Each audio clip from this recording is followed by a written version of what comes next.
Go for it.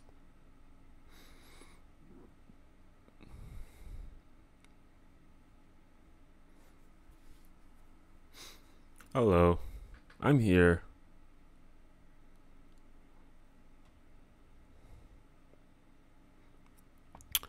Checking the audio. Hello, I'm here. Okay, that works.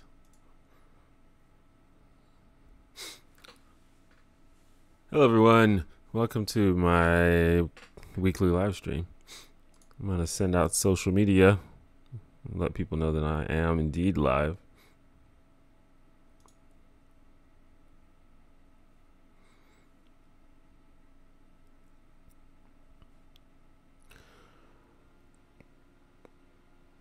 What up? What up, Pat?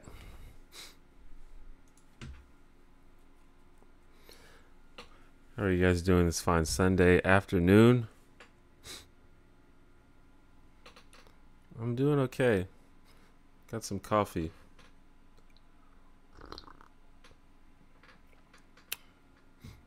I haven't been awake for that long.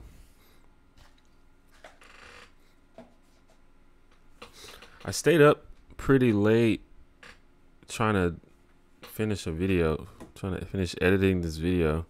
Like, I stayed up till like 6:30 in the morning and I didn't even finish because I've been trying like new green screen techniques and trying to like perfect it, and it's just like really hard when you don't have like, you know, like a professional studio and professional lighting. It's like hard to chroma key.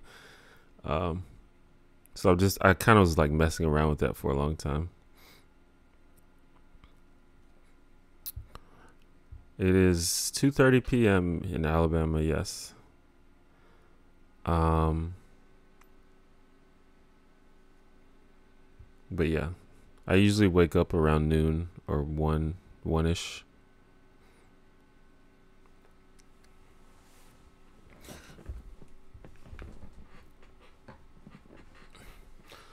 Where are you guys from? I like to ask this every time. Where are you guys chatting from? Because it seems like I've been getting a lot of non-American people in the streams, which is cool. I'm into that.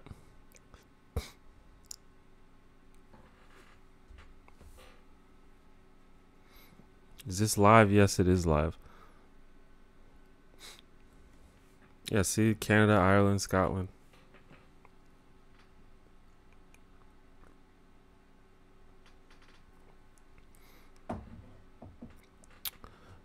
Roughly, according to my analytics, about 50% of my viewers are not American. So that's probably significant in some way. I need to figure out what I need to do about that. Philadelphia.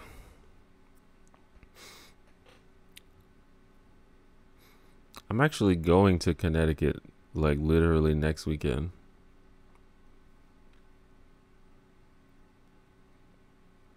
Cause that's where I have family there.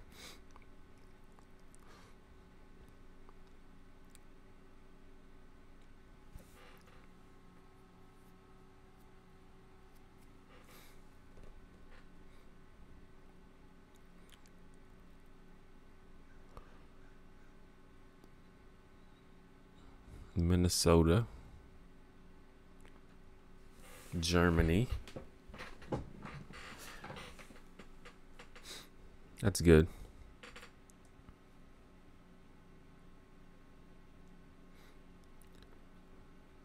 The armpit between NYC and Boston. Yeah. Connecticut doesn't really get that much love for real.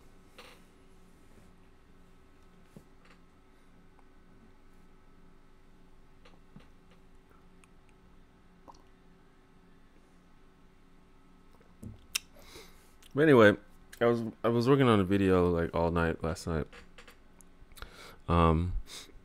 So I'll probably finish that after the stream, and then I'll have a video.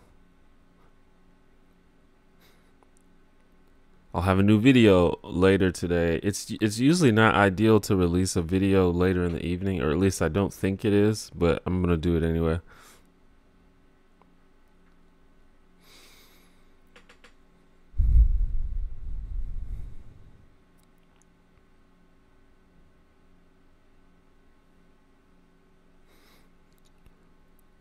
As a minority who studies law and crime, I notice we never talk about racism coming from minorities. Example, pinchy gringos. Slurs like this, yet we only focus on whites' racism. It's because racism for minorities doesn't have a systematic impact on white people, but racism from white people has a systematic impact and it's racism against minorities is institutionalized. It's like ingrained into our institutions, like the workforce and criminal justice. So that's why people don't focus on those things, because it has a much smaller impact, and the impact isn't systematic.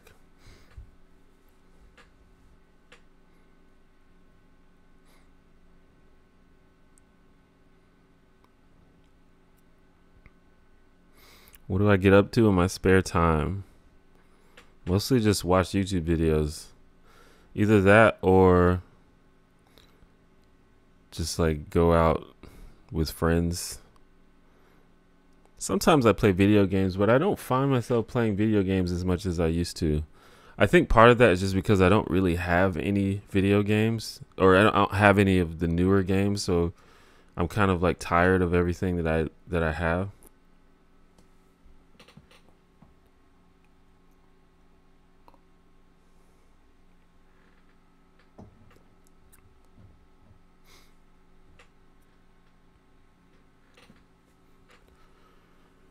But I don't know. Literally, mostly what I do is watch YouTube videos. It's just what I do all day. It's like I sit around and watch YouTube.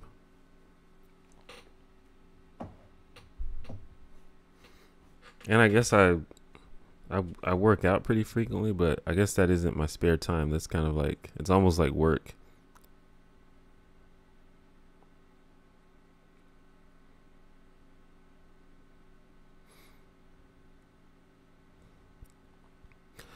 I noticed in the USA, minority in common discourse equals black or Latino, but other minorities are excluded.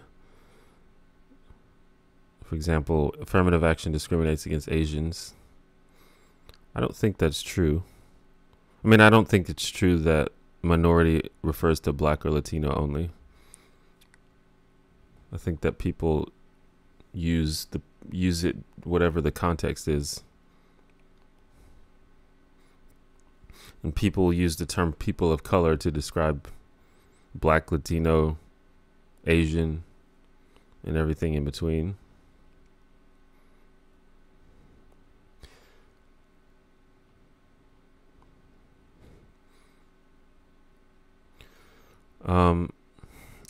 I've always wanted to do a video about affirmative action, but I just don't feel like dealing with the response, because it's one of those things that people have strong opinions about, even though they've never really researched it. And people just have automatic strong opinions.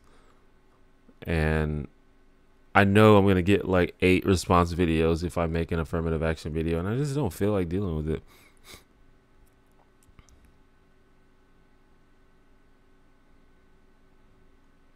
Can non-whites be racist or just prejudice?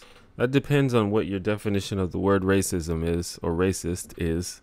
I made a video about that. It's called "Black People Can't Be Racist?" ? It's actually one of my most successful videos. Not in terms of views, but I mean, it got a decent number of views, but it was a well-received video.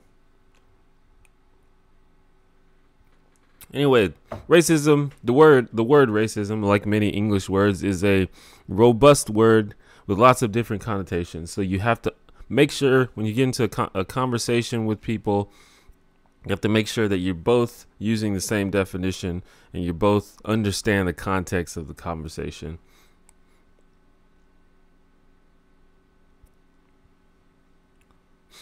So racism, in the dictionary definition of racism, is basically just any kind of mistreatment or oppression or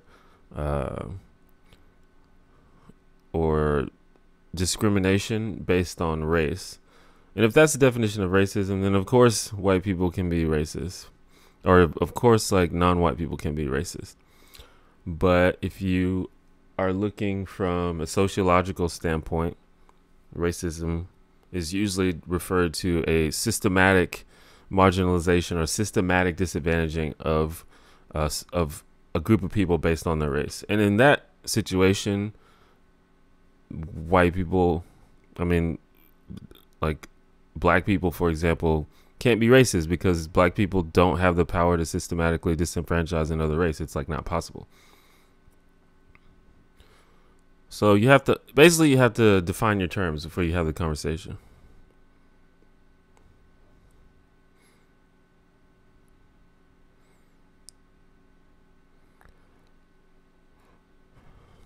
Hello, Riley Needham. What do you think of the word coon being used in the black community? I don't really like the word coon. I don't like the implication of it, because it's one of those things that can be like misused. I think it's one of those things that it's like this person is doing something that I don't like, that I personally don't like, or that I personally disagree with. And then people, instead of just saying I personally disagree with, they want to make it seem like it's like objectively bad, and this person is like literally setting black people back. So I don't know, it gets a little bit iffy. I think it's a kind of a really grand statement that's really hard to justify most of the time. Is Islamophobia racist? I don't think so, since Islam is a religion. I don't like the term Islamophobia because it's another one of those things that people just kind of throw out without really defining what it means. But any kind of bigotry is bad, and there are a lot of people who are bigoted against Muslims as people, and there's a lot of people who are bigoted against Muslims because most Muslims are non-white, and that's racist. But then there are also people who criticize Islam as a religion, which is not bigotry. I think that's a legitimate thing to do. But a lot of the people like that get called Islamophobes. So, you know, that's why that term is just really messy to me.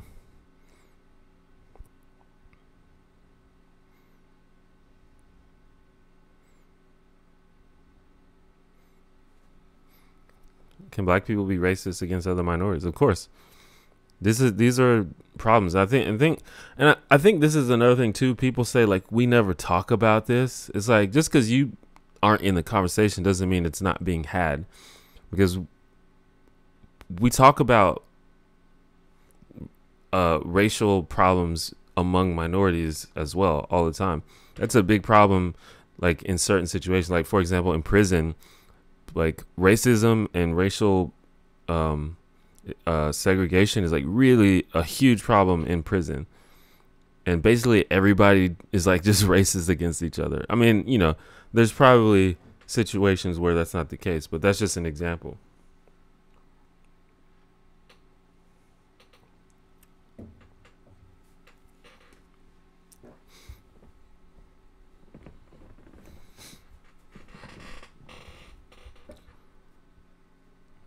Have you heard of the term two-spirited?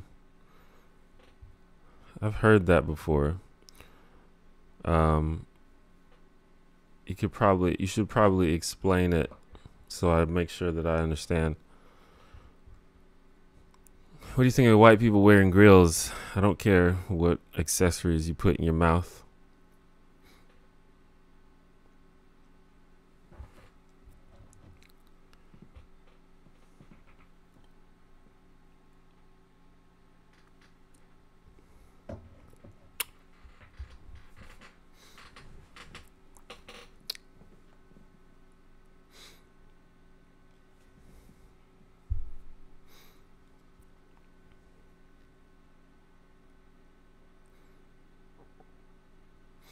Sexplanations did a great video on Two-Spirit.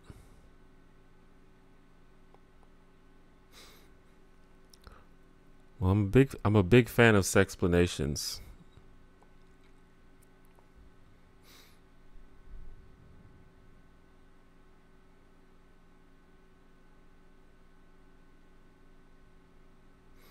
I don't think falsely accused bigots are any reasons to stop using or respecting the term.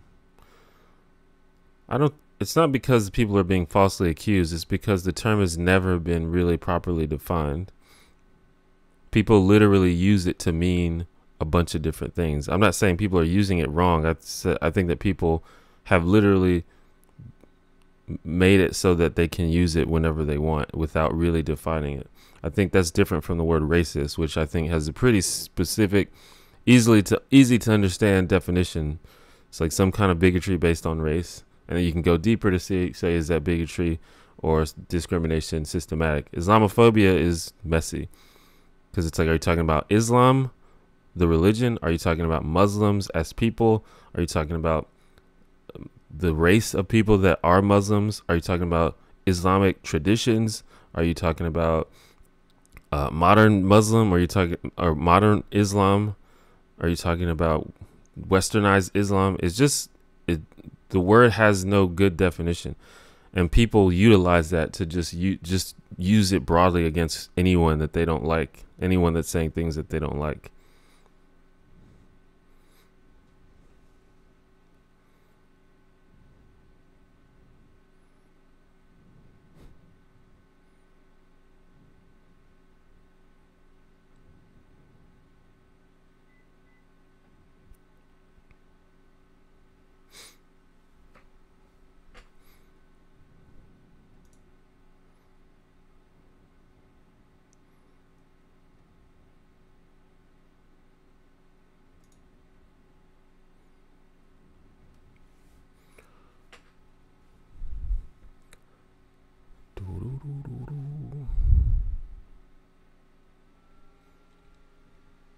Do you think there's a necessary double standard between the genders when it comes to labels being placed on them regarding how many people they sleep with?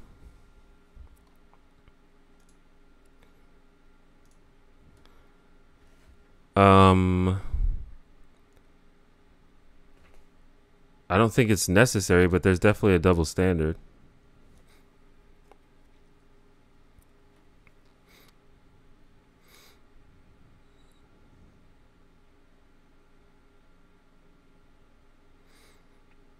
I don't agree that slut shaming is necessary.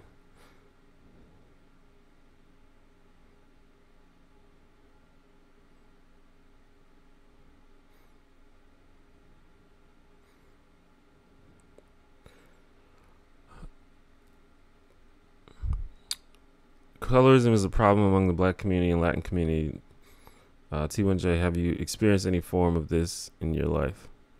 I mean, it happens. That's a lot of people use the term colorism to describe like sort of inside discrimination based on, color and race.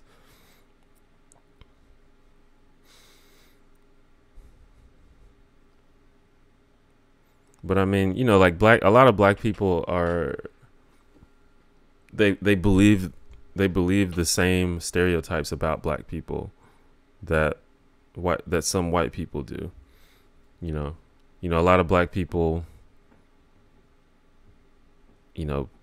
have the same image of black people as violent or thuggish and things like that. So there's things like that for sure. And then being racist against other minorities such as Latinos or Asians, stuff like that. Like I remember when I was in high school, I mean, we were kids, but when I was in high school, there was like a small sort of Hispanic community at my high school, and people would just make like racist jokes at them all the time.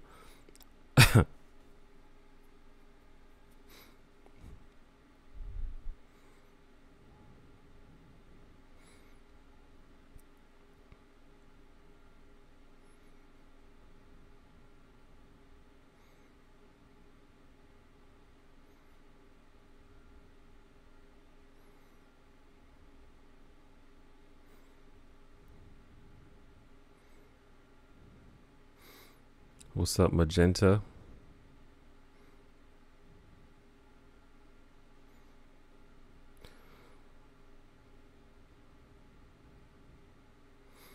I see it as a power check in women. Imagine if women had all the power in choosing mates, yet none of the labels that followed.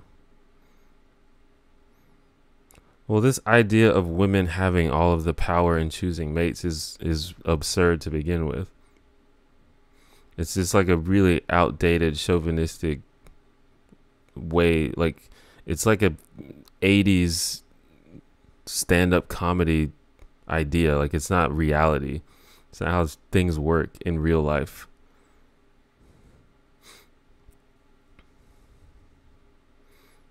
In real life, people meet each other and they hang out and they decide they like each other, and they're both awkward and they both kind of are unsure of themselves, and they both drop hints, and then maybe one person says, "Hey, I like you."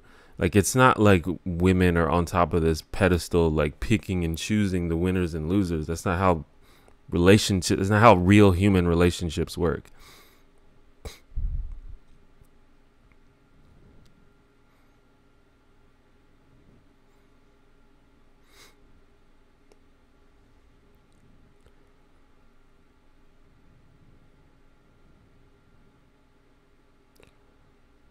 I'm doing fine. Kind of just woke up. Not just woke up, but I've been up for like an hour and a half. But I'm almost done with my cup of coffee, and I'm getting that coffee, that caffeine buzz.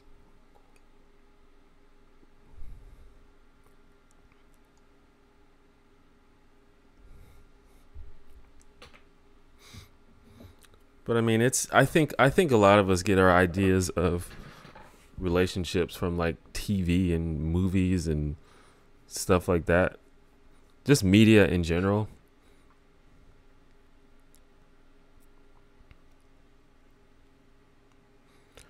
But that's a problem, because that's not how real humans are. I usually wake up around noon or 1.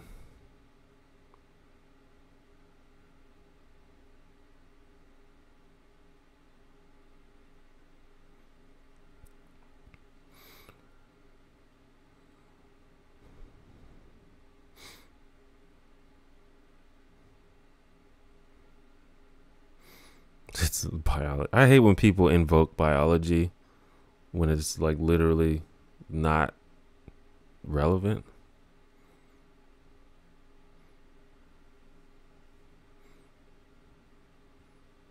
Because even this stuff about like biology, a lot of that comes from media too. Just like the whole thing where, everyone used to say that we only use 10% of our brains. It's the same thing. Like, people, it's science. We only use 10% of our brains. Like, no, that's literally a made up thing that they say in movies. And it's a similar thing when you're talking about relationships. It's like, it's human nature, for the men to chase the women and the women have all the power.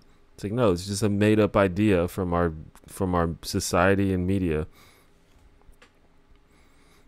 And I feel like anyone who has participated in human relationships knows this, which is kind of weird that it persists, because that's just not how people are.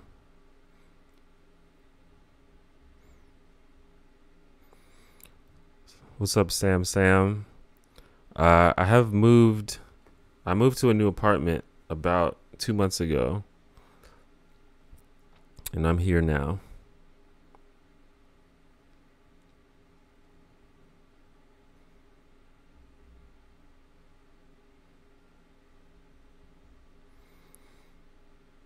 A poor, uneducated, and unemployed woman can easily find a mate, not so much the other way around.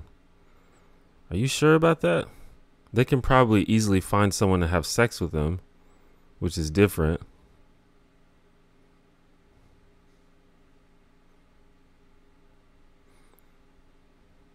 And even that might not be true.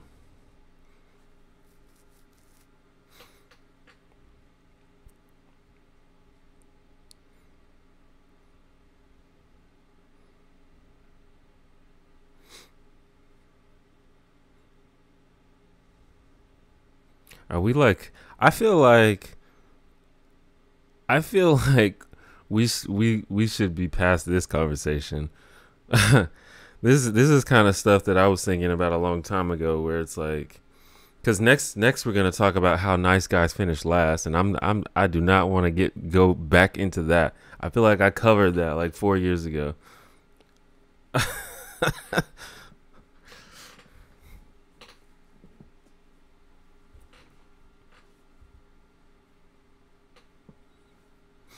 Do you enjoy biking? I have not ridden a bike in a long time. In fact, last time I tried to ride a bike, I was embarrassed by how bad I was at it. Because when I used to ride bikes all the time when I was a kid, but then I just kind of stopped for many years, and then I tried to ride a bike again because I was like, of course I can still ride a bike, right? And I can still ride a bike, but I forgot that you have to like have stamina and like leg strength. There's a lot of hills in my city, in my town, and I like literally couldn't do it. I was pretty ashamed.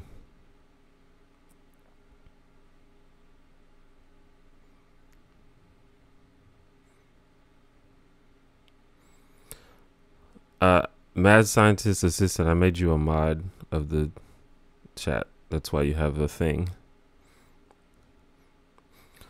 I realize I need mods. Like, I have no mods. and to be fair, like, I don't usually have that many people in the chat, so I can do it by myself. But people that, you know, I recognize and who I think, you know, who don't cause trouble might get modded, because I just need people to just, if something gets out of hand and I'm not there, but don't abuse it. Like, I don't want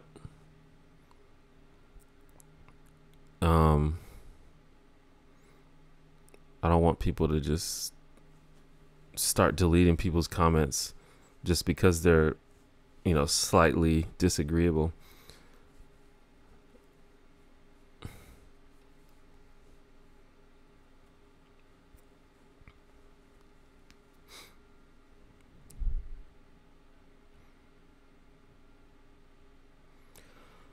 How you think to solve the racism problem in America? That's a big problem. I mean, that's a big question, and I don't know if I can give you the right answer. It's going to take generations. You just have to keep educating people and keep calling out racism and keep talking about it. And eventually society will slowly start to realize, it's like, oh yeah, racism is bad. We should stop doing that. And in the meantime, we have to like create policy and fight for, like, elect the right people and fight for legislation that protects marginalized groups from discrimination.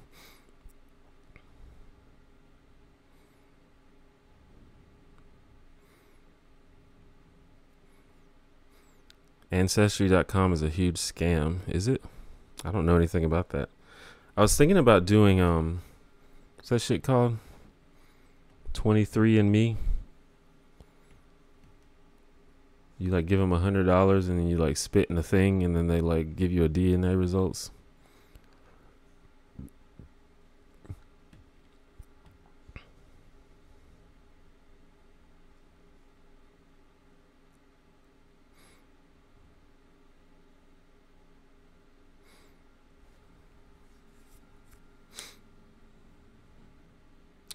Ba-da-da. Oops.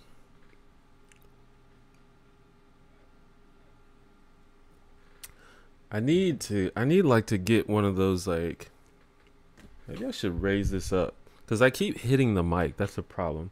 Maybe if I raise the stand up and then make the mic come down, that makes more sense, right? That's what they usually do in studios and stuff, in real studios.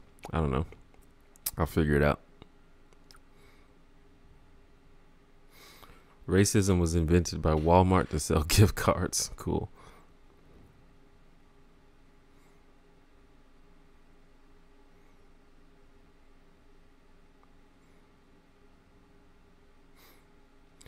I think probably some form of bigotry will always exist, but I don't think it will always be mainstream or socially accepted like it basically is now.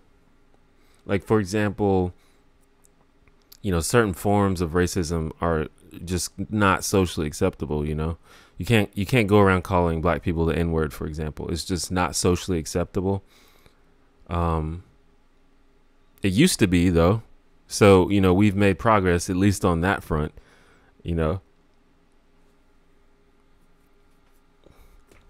So we just need to make that kind of progress for all the other kinds of racism.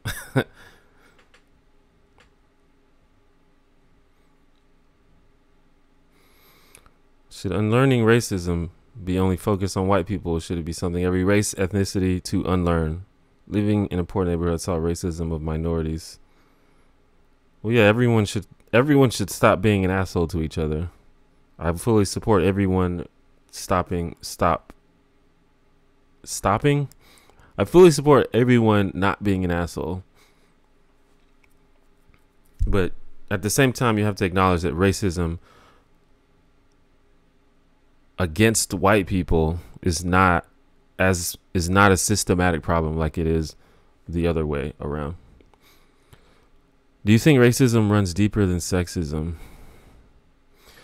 No, but it's not a competition. But, all things being equal, no.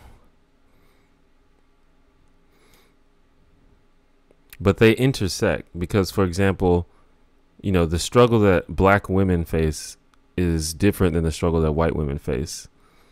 And I would argue that black women in America have it much harder than white women do.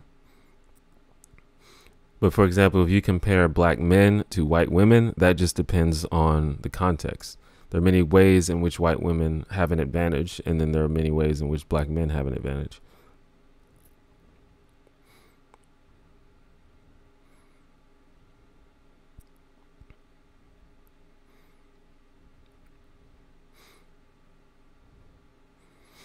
So I think it's just kind of not useful to talk about it like that. Like, is there more racism than sexism?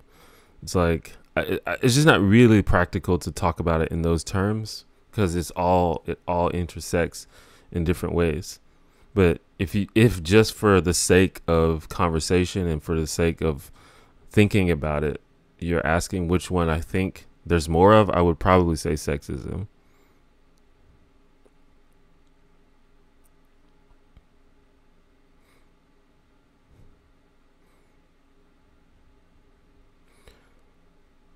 Do you think black people will stop using the N-word the way they do now? Maybe eventually. Maybe once there's less need for black solidarity because there's less oppression against black people, then they'll probably feel less of a inclination to do it.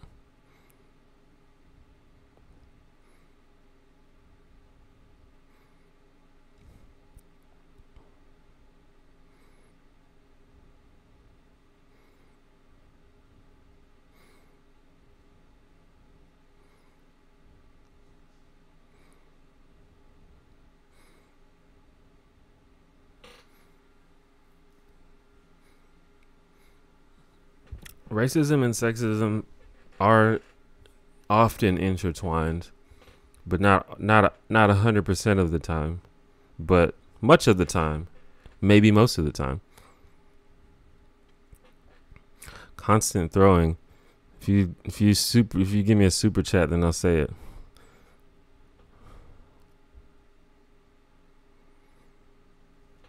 Thank you, Master AK001.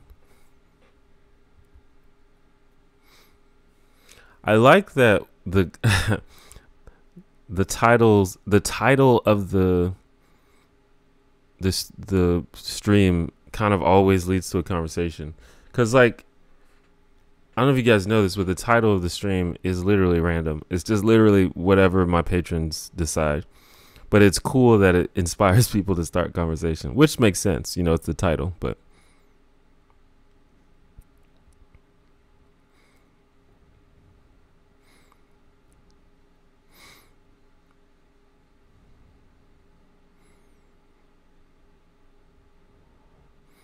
I disagree. Black women have more advantages compared to black men. That's just not true at all. Have you watched The Red Pill? And if you have, what are your thoughts? I have not watched it. Do you think there's such a thing as ethical capitalism? Is there a way the system can truly benefit everyone in it? Or do some people have to be on the bottom for it to operate?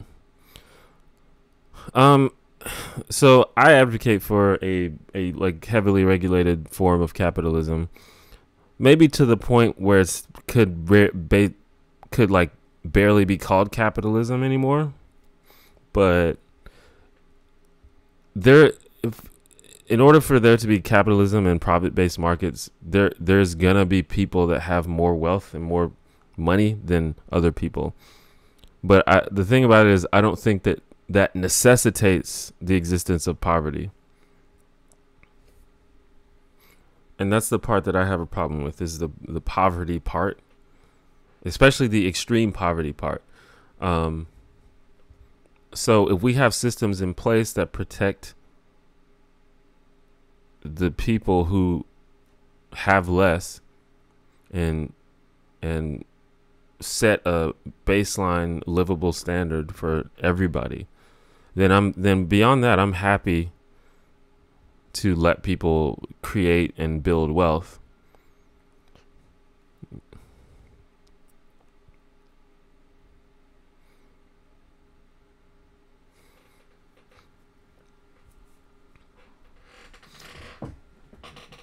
Black people often just have their job applications dumped for their names alone.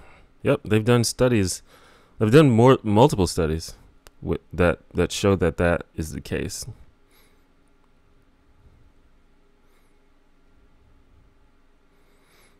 Yeah, this camera makes me very shiny. I don't really know what to do about this. Also, I think I might be just a little bit oily in general. Need to wash my face.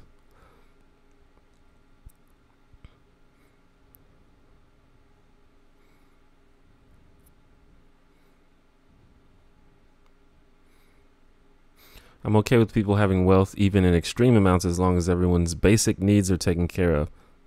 I agree with that, but I do think that it's probably not possible for people to be like multi-billionaires while also making sure that every single person has their needs taken care of. It's probably not possible, but it's definitely possible for you to have more than enough money.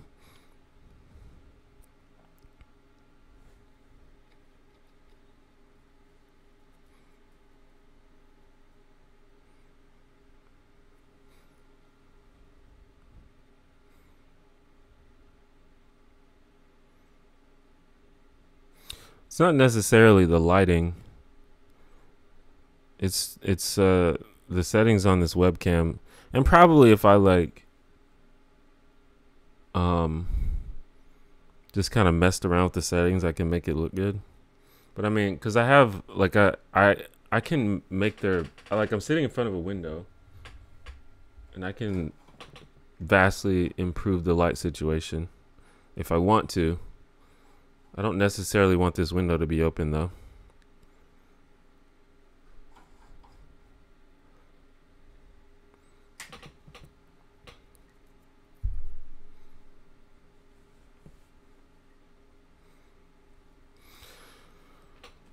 I couldn't ask about this earlier, but do you think affirmative action is too broad of a topic to have a productive conversation about? Like, what specific program are we talking about when we say that? Well, affirmative action usually refers to either workplace affirmative action or school, like college acceptance and things like that, affirmative action. And I think you can have a productive conversation about it, but it's become one of those loaded topics that people have strong opinions about without ever having done any research on it. That's just one of those things, one of those hot button things that people sort of think about it in broad terms, but they've never actually like looked into what's actually being done. And then it also, it also involves your views on other things. It also involves how you feel about society as a whole and whether you agree with certain things about systematic oppression and systematic disadvantages. For example, if you don't believe that black people are disadvantaged when it comes to the workplace and when it comes to education and access to education, then that's going to affect how you feel about affirmative action.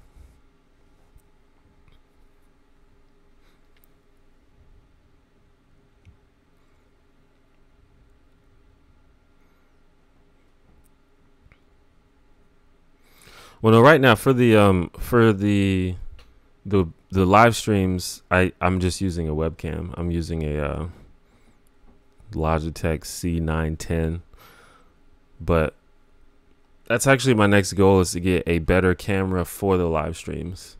I might just buy another DSLR and use it for the live streams, or I might just upgrade the webcam, which would be a lot cheaper, but it would be cool to have another DSLR.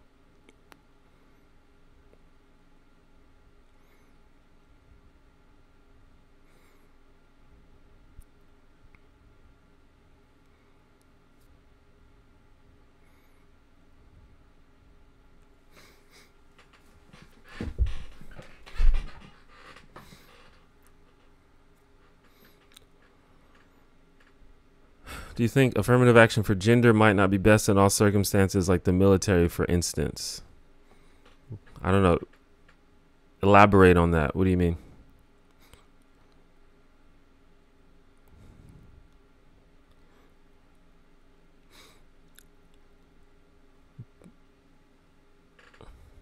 But the thing about affirmative action is, like, first of all, like, there's this idea that there's this idea that companies are fulfilling like gender or racial quotas in their hiring, and I think that's largely not a thing, because first of all, that's not legal. Like, you're not allowed to hire someone based on race. This is like not a thing.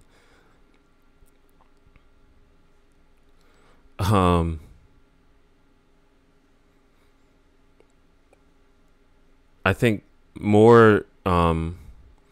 it's more of a thing when you're talking about education and access to college. I mean, I think there's some hiring situations and programs for people of color that help people of color get jobs, things like that. But again, that goes back to if you think that, you know, certain people are disadvantaged.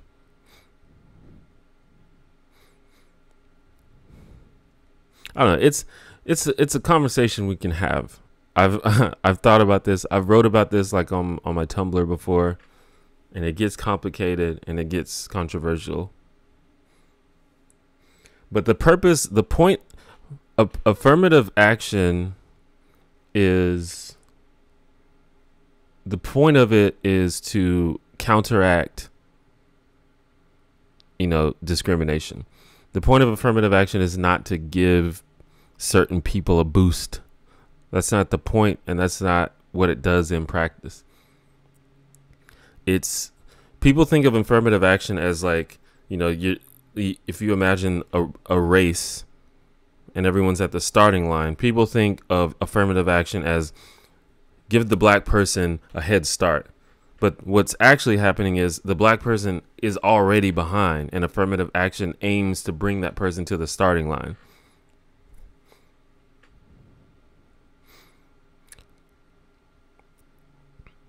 Men have more physical strength than women, and some might be better in the military. Not that women should be excluded, just a 50-50 ratio might not be best.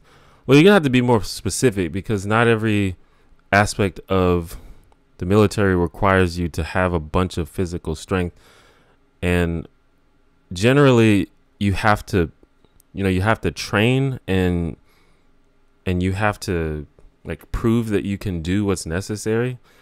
And a lot of, you know, both men and women go through the same thing, and the women that are able to do it should be able to do it.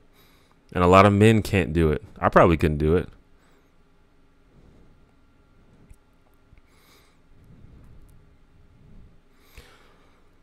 What do you think about the idea that capitalism and a free market makes us more free? I used to think that, but I've been kind of disillusioned. Well, I mean, it's definitely not true because you can see what happens.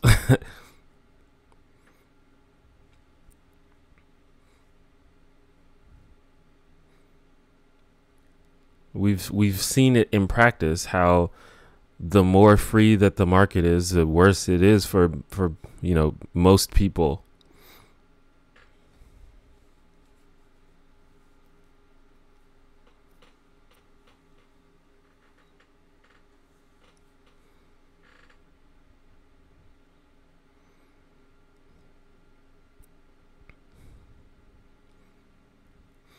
But I mean, it's like, what do you mean by more free? I guess it's like, I mean, I don't know. The thing about it is more freedom is good if you already have a lot of power. But if you don't have much power, more freedom ends up hurting you. Because the people who have all the power are free to control everything and make everything good for them and bad for you. And you can't really do anything about it. Will you ever do a live stream video chat with your fans? What do you mean? Having people on video? How does that work? Is that not what I'm doing right now?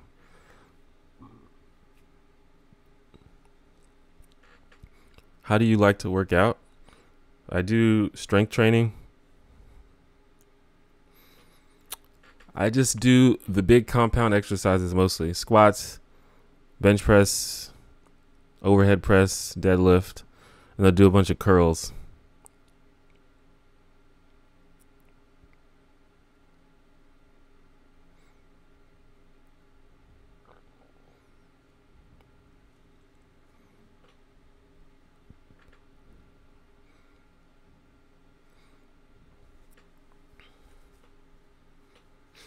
It's interesting because growing up, I've never considered myself an anti-capitalist, and I still don't consider myself an anti-capitalist.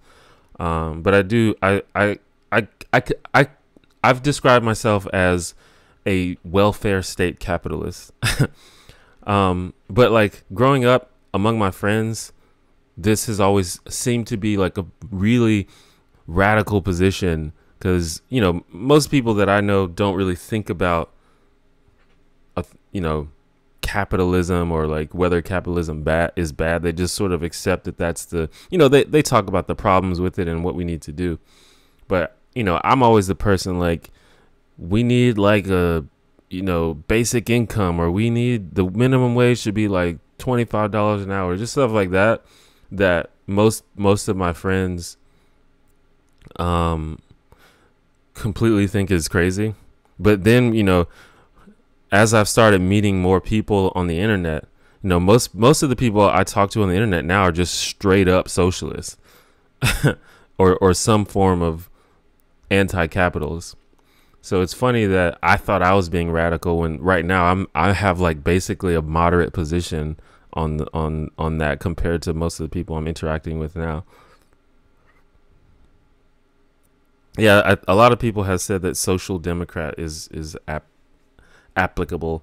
I need to just do more research.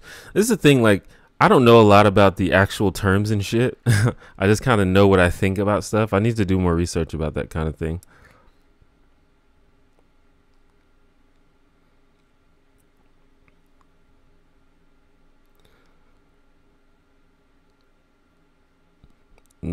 Talking one-on-one with a couple of fans, maybe. I guess I have to figure out a way to do that. And I guess I could get on Skype or something, but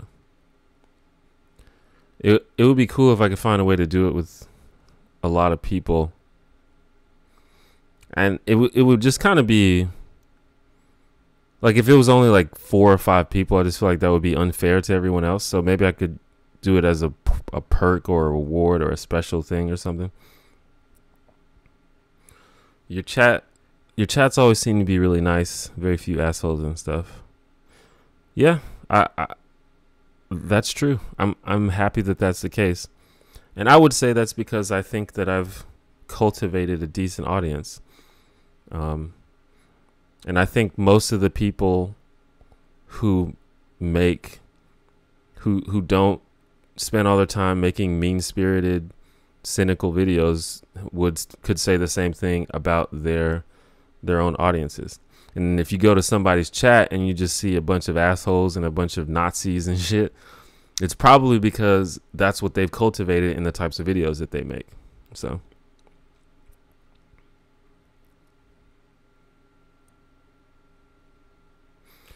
I think your confusion regarding moderate and stuff is related to the two-party system in the United States and the vacuum regarding political education. Yeah, I mean, I don't disagree with that.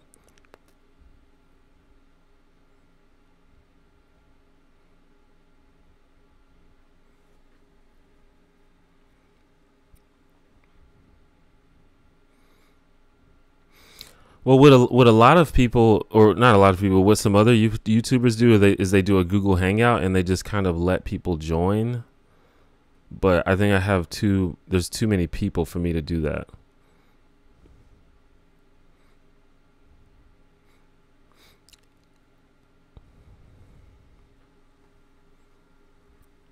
I think it also depends on, when it comes to like trolls and stuff, I think it also depends on whose radar you're on.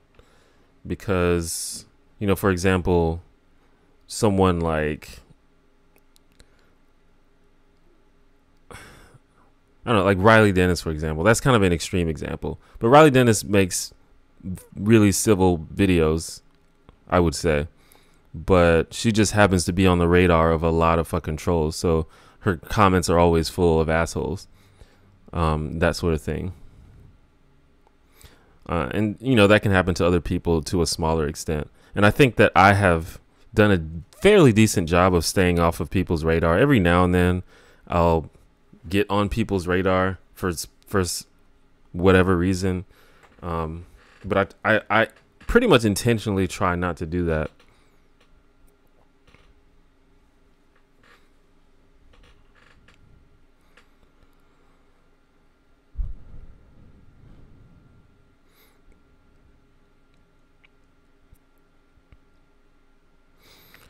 Yeah, the United States, you come to realize how like basically center to center right, if not full on right, the United States is just overall.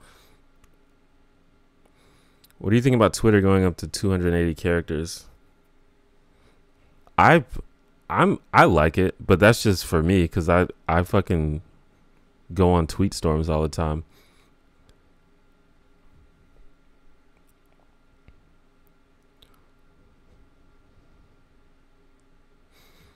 Dreading the day the alt-right really finds your channel, but I'll try to be prepared. I don't know. It just kind of depends. Sometimes you just get unlucky and people find you. But overall, I think if you don't intentionally feed them, it's really hard for them to, not really hard, but it's unlikely that they're just going to bother you forever. Like I'll get a bunch of haters for a while and then they just get bored and go away after a while. And I still have, you know, if I go to every time I upload a video, there's like 2 or 3 people that I just recognize that are just there to troll me. But fortunately for me, they are vastly outnumbered, so they kind of just get lost in the mix.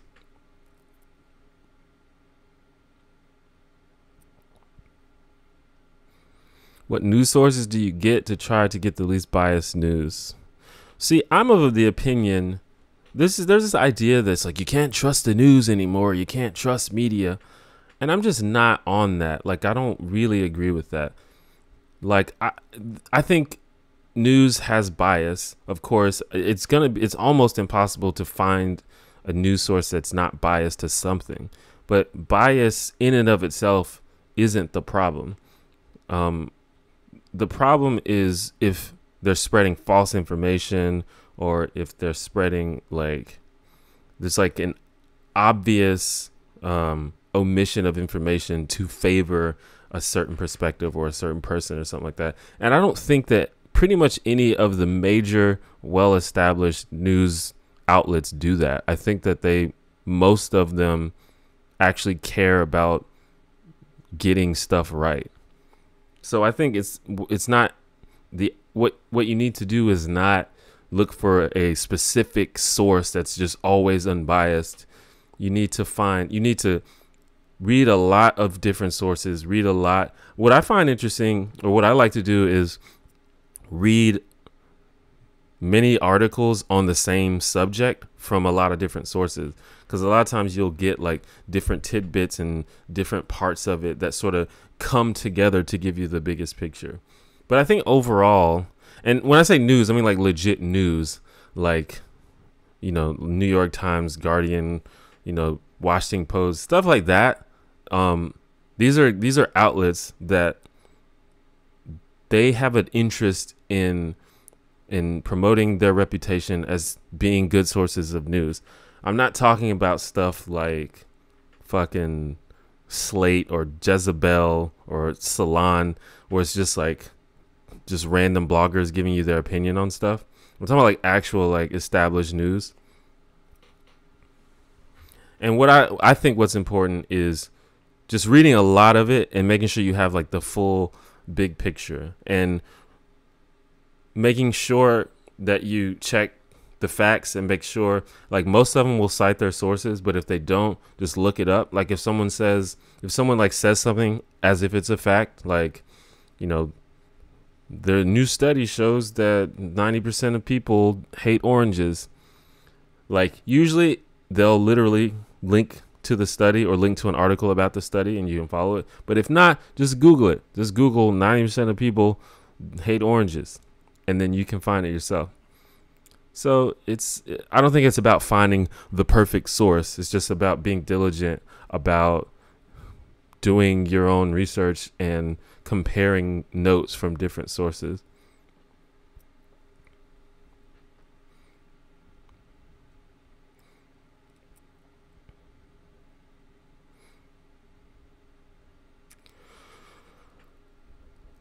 T1J, has YouTube Red influenced your channel at all?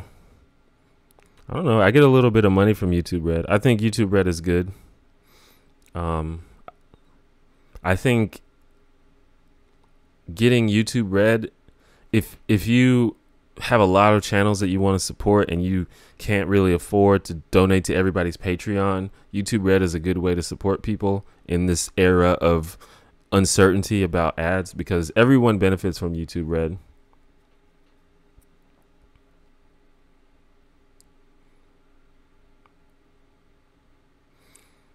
People read more think pieces than news these days. Even I'm guilty. Yeah, I've been trying to get away from that, to be honest. Like, I don't know. Think pieces are not necessarily bad, but I think when that's what your news is, when you're replacing your news with think pieces, that's when there's a problem. Like, you still have to understand the context of the news that surrounds the think piece. And I'm like, these days, if someone like does not cite their sources, I'm out of there. Like I'm gonna read something else, because it's like, you know, you might be right, but you need to cite this, because you just made a claim, a statistical claim, and you need to tell me where you got that from. They don't have YouTube Red in Canada? That's weird.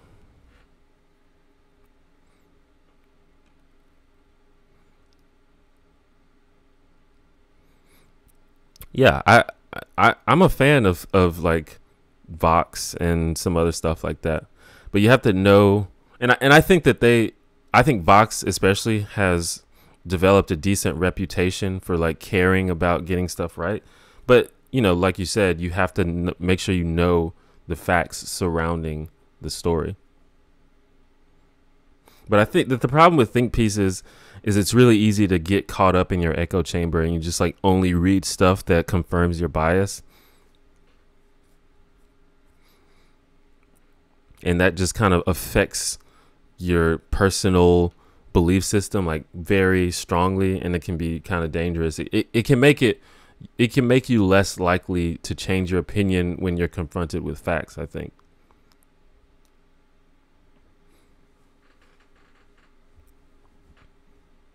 But it's hard. I think it's something that we all will have trouble with. All I can say is just make sure you honestly care about knowing the truth, and more so than you care about having your biases confirmed.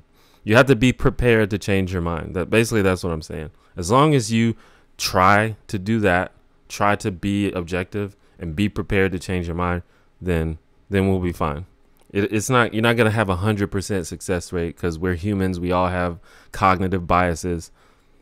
But I just think there's a lot of people that have no intention whatsoever to ever confront the fact that they might be wrong about something. And that's a problem. Like, I don't think that means that you have to, expose yourself to nonsense, or that you have to take nonsense seriously. Because some stuff is obvious nonsense. Like, it's, I think it's okay to point that out.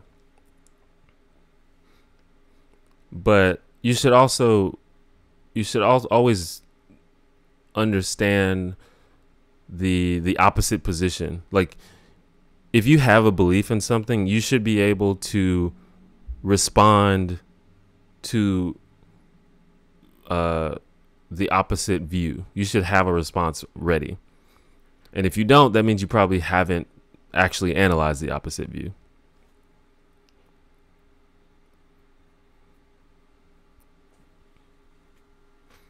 Yeah, I think stuff like Alex Jones, you can safely ignore Alex Jones. I think you can. But like,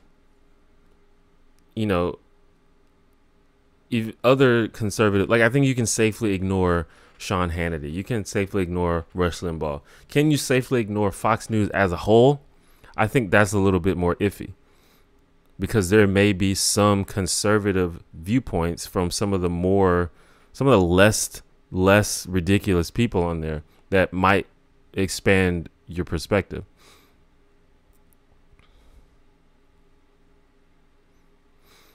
Alex Jones is good if you just want to laugh. If you just want some entertainment, then, feel free, because he is definitely hilarious. And this is why I'm not, I think there's a lot of people, even people that I agree with on a lot of stuff, I think that they're very, very hesitant to engage anything that's like remotely disagreeable to them. And that could be a problem.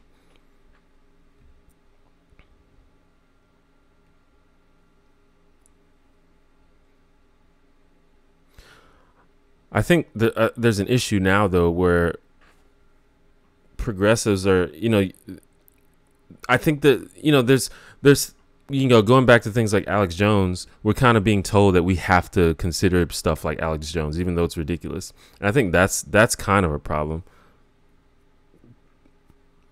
Where it's like, oh, you're being intolerant because you're not engaging with the idea that the water's turning the frogs gay. Like, not literally that, but basically stuff like that. Like, you're being intolerant because you are not listening to the ideas of Nazis. Like, stuff like that. I think that's a problem that we're facing now. But in general, there are ideas where you should confront ideas that you disagree with, and hear those arguments.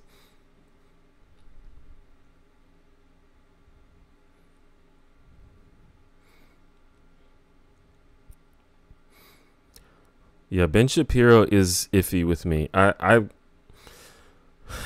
really think that I think that Ben Shapiro is kind of a propagandist. Like, I don't know. Because he's obviously a smart person,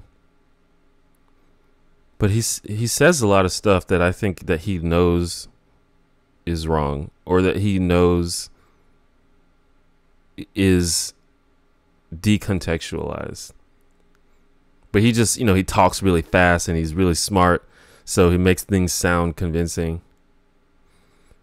But I don't think that he is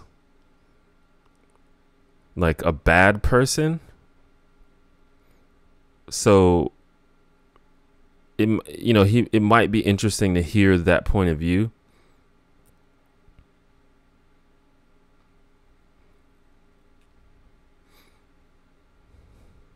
Like, I wouldn't say that you can safely ignore everything that Ben Shapiro says. But I tend to roll my eyes at him a lot, personally. But that's also, I personally think that conservatism is inherently flawed. So I roll my eyes at conservatives all the time. But I think you should know, like, in order to have that opinion, you should know what conservatives are saying. So you just can't, like, ignore them.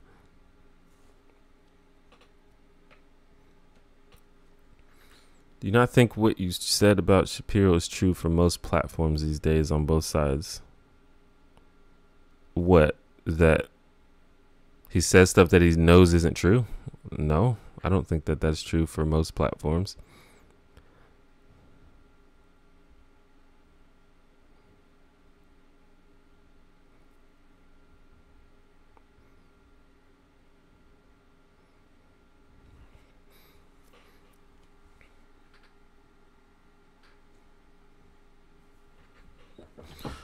But I also think a lot of this is people.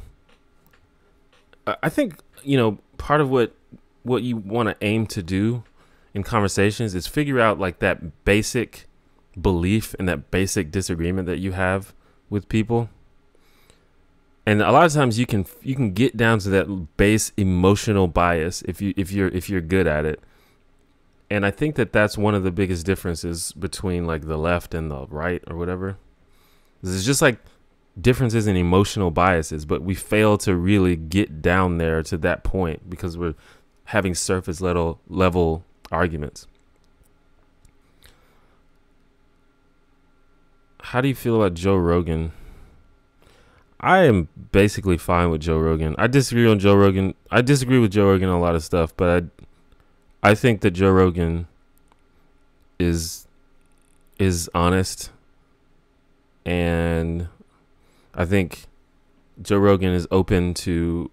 I think Joe Rogan is the type of person that would be open to saying he was wrong about something if you presented him with evidence. But I think he's come to a lot of conclusions that I would disagree with. But I think that he would have, like, a civil conversation with me about those disagreements. And this is a thing. This is kind of a digression from what we're talking about. But there's this. Joe Rogan is one of those people that's kind of been, I would say, kind of demonized by a lot of progressives, just because he's sort of hopped on the sort of social justice warriors is stupid type of stuff. And it's kind of hard when you're, like, among these people and you're like, they basically tell you, hey, you're supposed to dislike that person because we dislike that person. And it's a kind of a struggle to deal with. And you kind of wonder, like, sometimes you wonder, it's like, maybe I'm missing something, maybe there's something about this person that I don't know that I need to look into. And that was sort of the case with Joe Rogan, but I've been watching, like, I'm a huge fan of his podcast, and I've been watching it for years. I haven't seen like all fucking 1,100 episodes, but I've seen a bunch of them. And, like I said, I disagree with some stuff, but overall I like Joe Rogan. And I had to realize it's like, I'm just, if I like someone, I'm just going to like them, and you can't let other people tell you who you're allowed to like.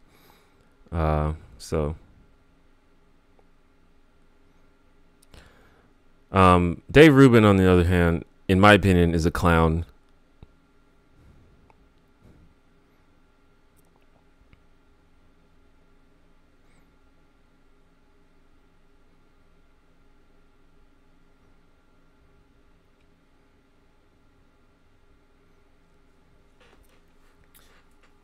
I think Dave Rubin has a very, very clear agenda, and I don't think he's interested in actual objective dialogue. I think he's trying to spread a specific. He's like literally a propagandist. Is there a person on the other side you do respect?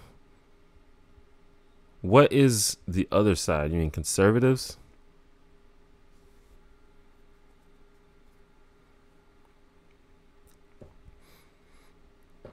There are people I respect. I don't know. It just kind of depends. It's hard. I don't know about thinking about when you're thinking about things as one side versus the other side. That's hard to talk about.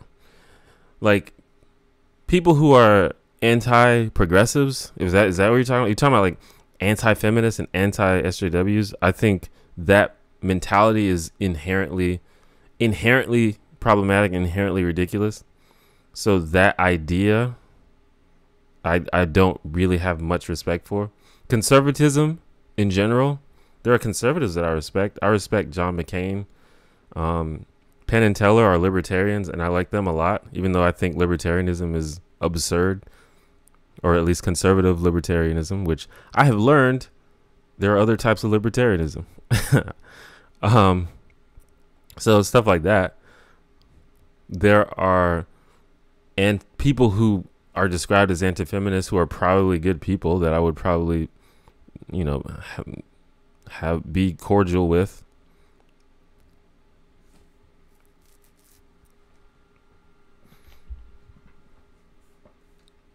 But there are also people who are leftists and progressives who I think are ridiculous. So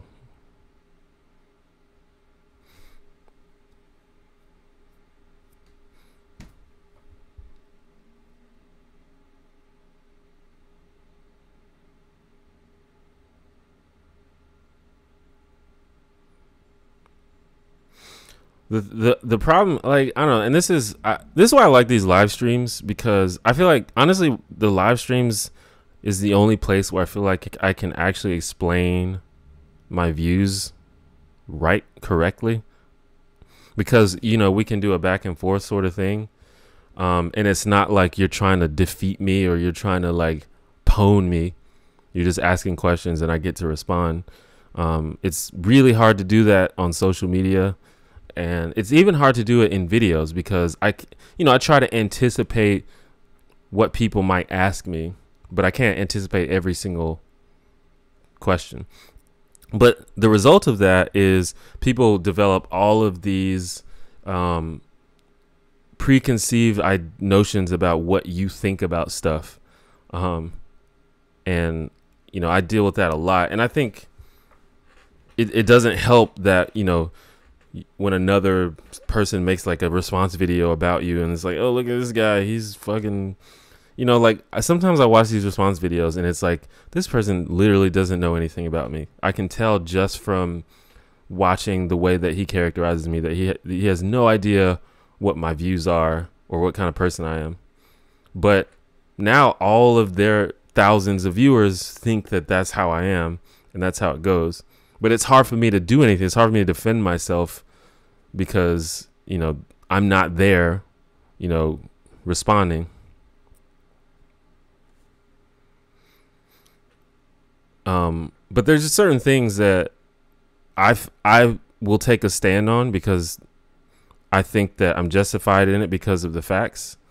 And the problem is when you take a stand on anything, there's this faux centrist thing going on where it's like, oh, you're being intolerant because you took a stand.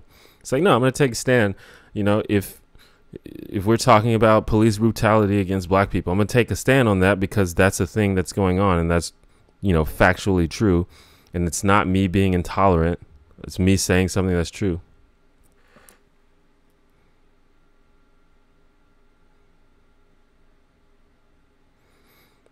And this is what I'm talking about with the anti-SJWs. Like you said, do you think there should be more debate, including with the anti-SJWs? I don't take anti-SJWs seriously. And people talk about me that's me being intolerant. It's like, no, they don't respect that idea it's not like a legitimate idea. Anti-SJW, anti-feminism. It's like not legit. Like I say this many times, but I literally classify in the same arena as being a flat earther. It's just from off the top, it's an illegitimate idea. And I don't. So if you ask me, do you think we should have more conversations with flat earthers? Like, no, I don't. And I think it's the same thing with anti-SJWs.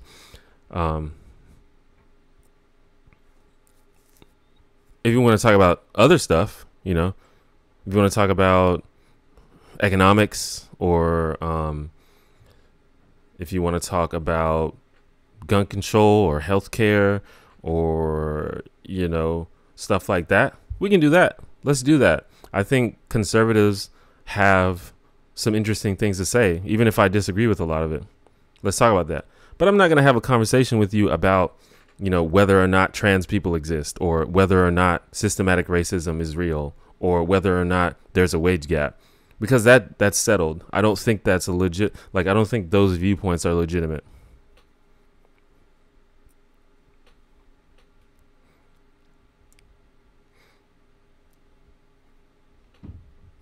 And you know, that's what I think about when you say anti-SJWs, because I feel like that is,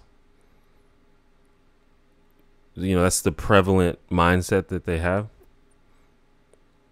So if you're talking about a different kind of person, then you have to be more specific.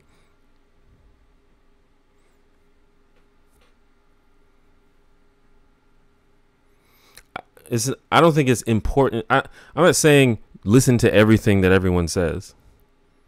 That's not what I mean. Listen to people that are making reasonable fact-based arguments. Some people don't make reasonable fact-based arguments, and I think you can safely ignore them. Just like I said, you can safely ignore Alex Jones because everything he says is ridiculous. It's not you being intolerant if you ignore Alex Jones.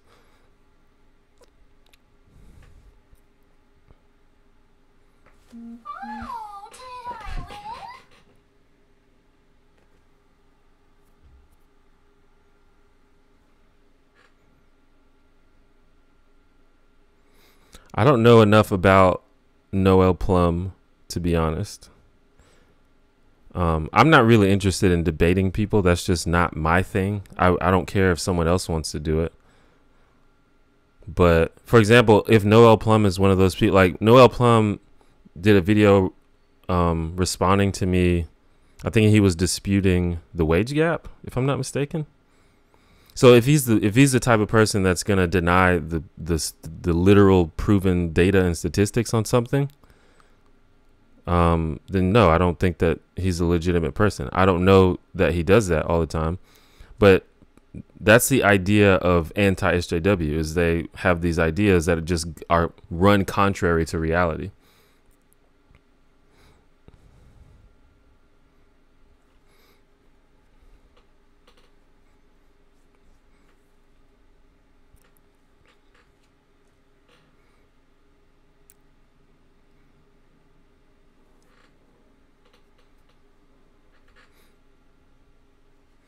And they have this idea where they think that they're being skeptical, but, you know, ignoring data is literally the opposite of skepticism. Do you think the wage gap is based on discrimination?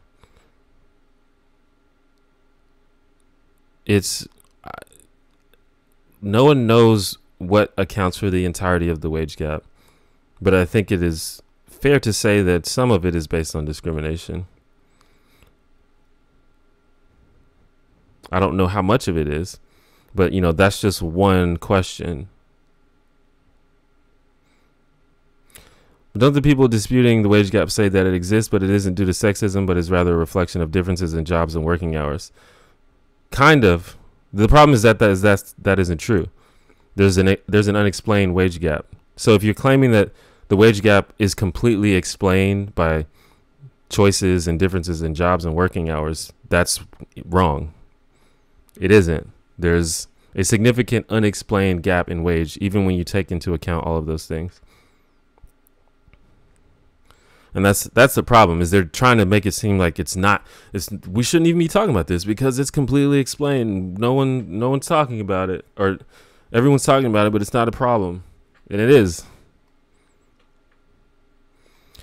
And then we have to get into the idea of why the things that we can explain, why that even exists, which I think goes back into the sexism debate. Why do women make different choices than men? Why are women in different jobs than men?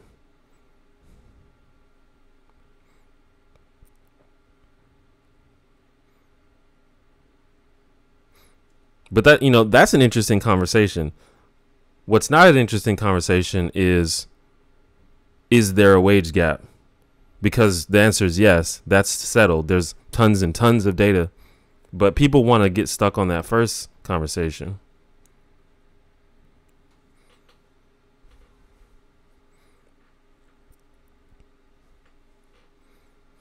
And claiming that that the entire wage gap is explained by career choices and working hours and experience like that is just wrong. It's just literally wrong. And yeah, and the wage gap isn't the only problem. You know, there's lots to talk about that is more interesting, but people get stuck on literally the basic point.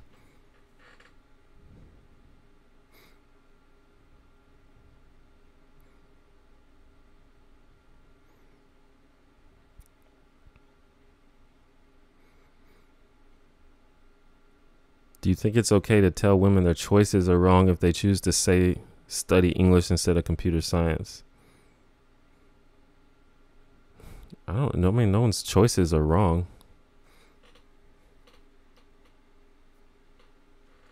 It's not about what it's wrong or what's right. It's about why. Why are women disproportionately doing things like that?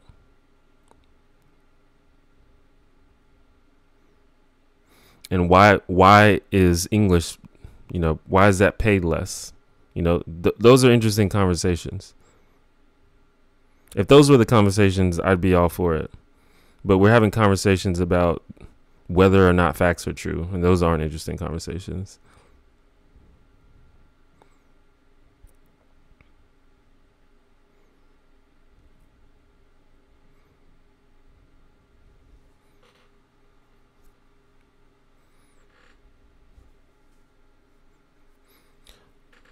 Well, because of their nature, that's one answer. But now you're going to have to back that up with, you know, some data.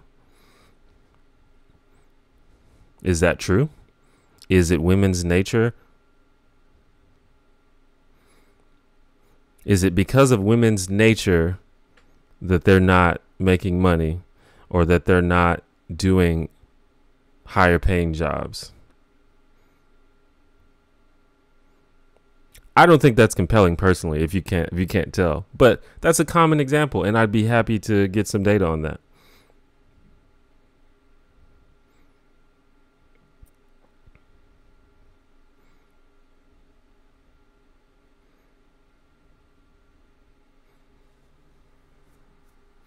But I mean, that's just an example. Like I've talked about the wage gap to death, and I'm kind of sick of it. But that's just an example of how the anti-SJW community has like made like one of their, not so much anymore, but in the beginning that was like one of their go-to arguments, and it was literally based on a either misunderstanding or misrepresentation of data.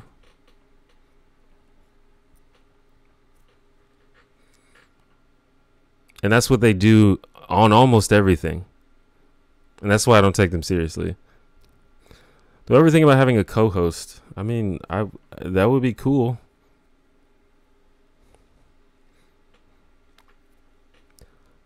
I used to have like my friends on all the time, but maybe one day we'll have another person.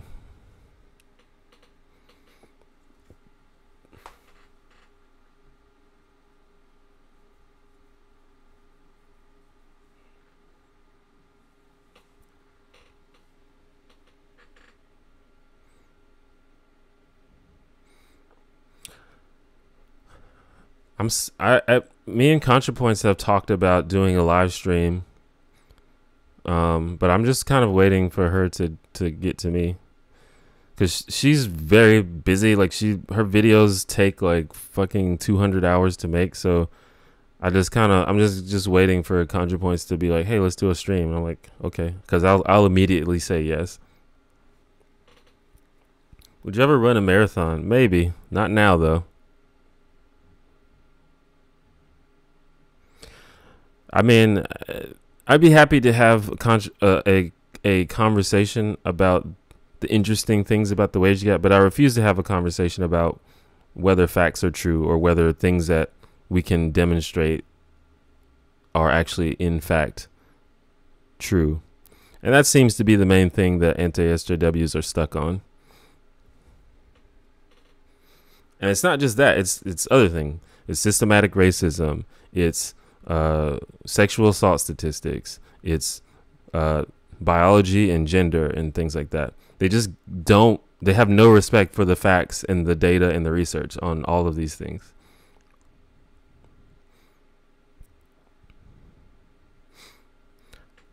Yeah, it's pretty crazy how good and how quickly ContraPoints improved at making videos. Like, I don't know, her videos are like short films. It's fucking nuts.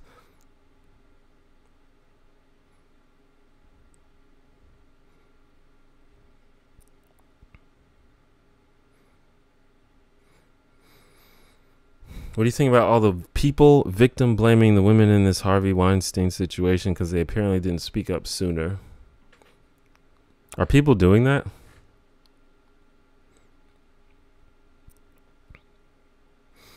I mean, I think that's obviously rude.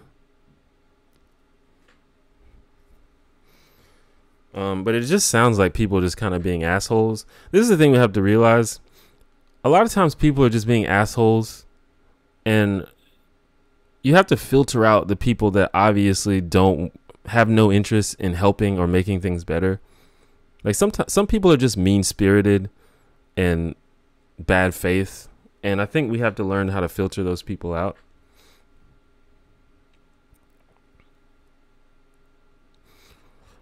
What do you think of the golden one? Isn't he like basically a Nazi? Does anyone know if Cat Black is okay?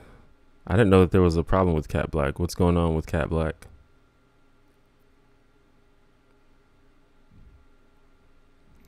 What's the most recent YouTube channel you've discovered that's awesome? I'm not sure. Let me see. Who have I subscribed to recently? I'm subscribed to probably like over 1,000 channels now. It's actually pretty silly. I told you I just watch YouTube all day.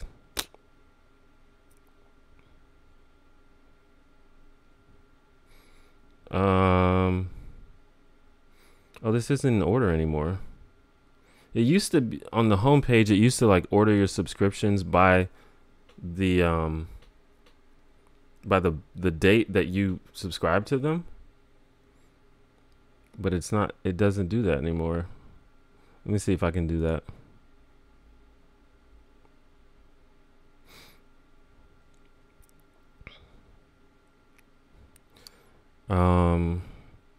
Oh, you're just talking about the fact that she hasn't made videos, Cat Black?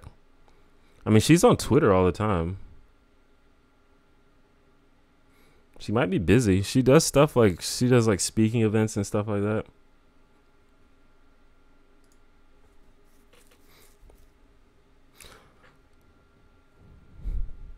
I just subscribed to Gary V, but that's not new. Like, I knew about him for a long time, and most of you probably know Gary V, Gary Vaynerchuk. But I just subscribed to his YouTube channel. If you're interested in like entrepreneurship and motivation, Gary V is pretty sick. Okay, my YouTube is not working. I'm getting an error.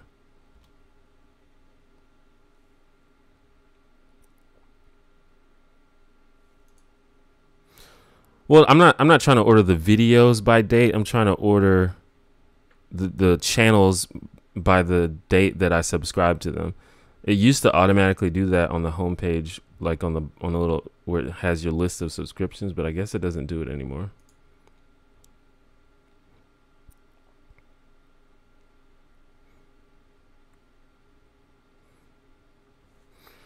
Yeah, I don't know, the golden one.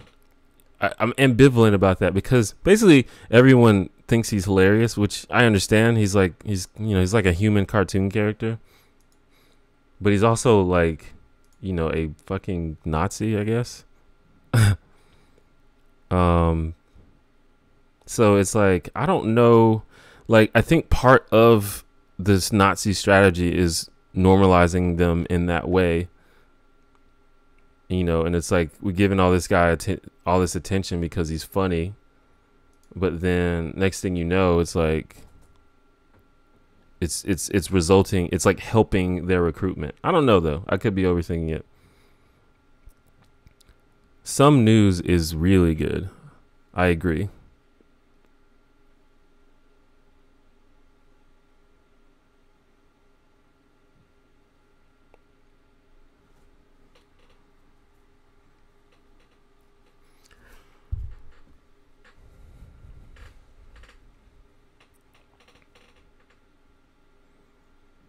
Are you a sports or a film and TV or art fan?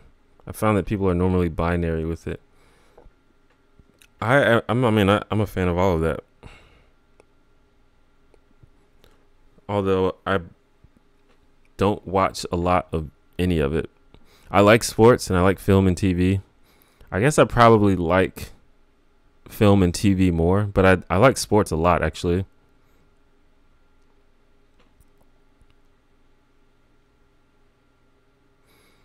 But I don't watch a whole lot of sports or film or TV, but I want to watch more of all of it actually.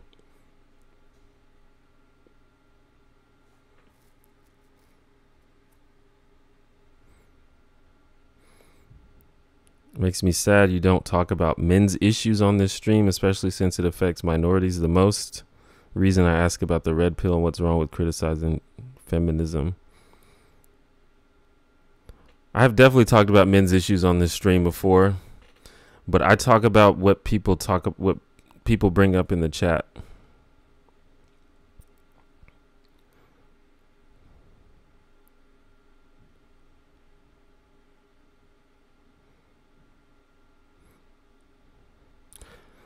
See, that's an example of an anti-SJW argument that's just like literally ridiculous and like warrants no response. Like saying that Black Lives Matter is the equivalent of the KKK. It's just like, it literally demonstrates like either just complete bad faith or just complete ignorance about what's going on in the world. And that's what I'm talking about. That's why I don't take them seriously. What type of sports ball do you like to watch? I mean, I respect all sports pretty much. I think that American football is the greatest sport of all time. At least on paper. It's kind of problematic because it's like really fucking up people's health. But just in terms of on paper, I think it's a brilliantly conceived sport. It's like chess with people. Are you in favor of a player strike or black-owned leagues? I mean, I don't have a problem with that. People go for it if you want to do it.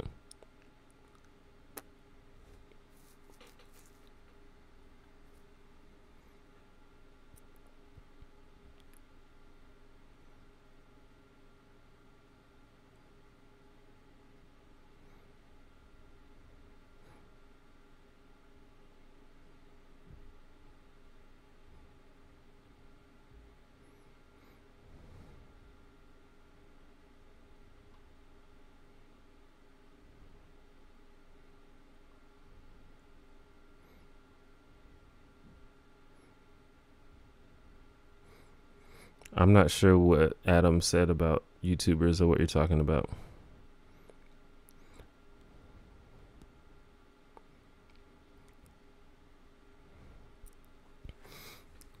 Have I watched any of the Simpsons Treehouse of Horror episodes? No, I haven't. I am aware of Theron Meyer, but I don't think I have watched any videos from Theron Meyer.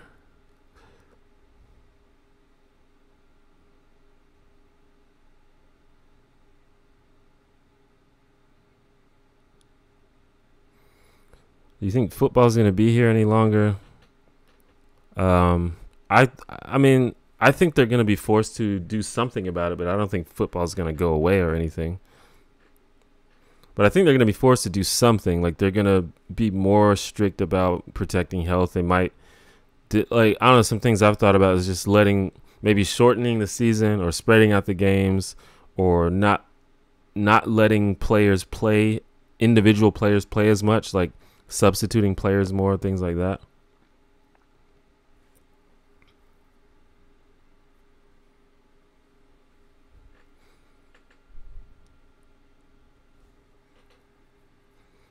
I have not seen Westworld.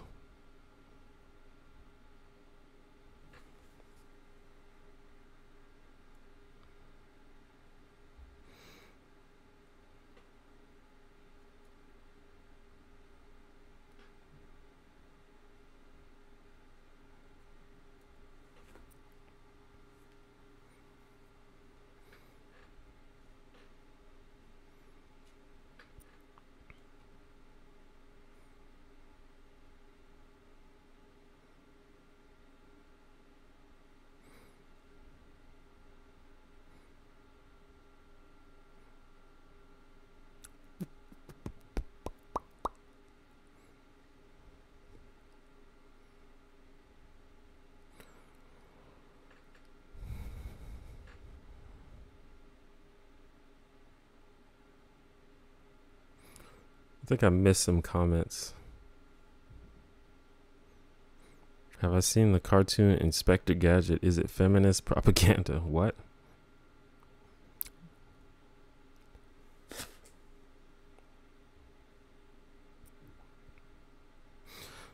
See, this is, I don't know, this kind of stuff is like not interesting to me.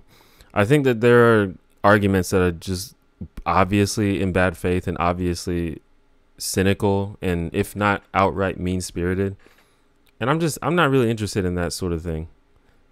Like, if you're just here to be combative and try to pwn people, like, I'm just really 100% not interested.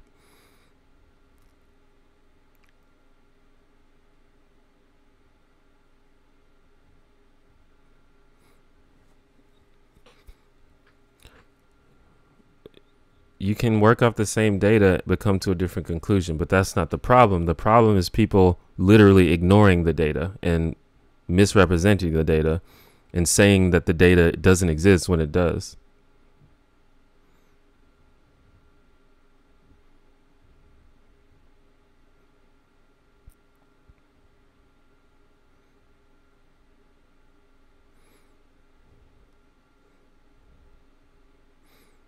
And that's what we're talking about. And this is why it's so hard to have these conversations, because people want to be concern trolls and have this faux centrist mindset. It's like, no, you're being intolerant. It's like, no, I'm just saying something that's true. Like everyone in the anti-feminist community went crazy when Bill Nye said that gender is a spectrum, even though that's like the scientific consensus and has been talked about for literally decades. Like, if you're just going to ignore the actual facts, then we can't have the conversation. And I'm not interested in having a conversation.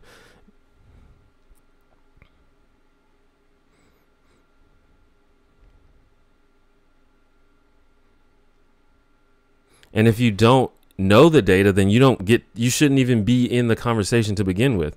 You need to do step one first. Like, if you want to have a conversation about police brutality against black people and you don't know the data about police brutality about black people towards black people, then you don't need to be in the conversation. Do that first.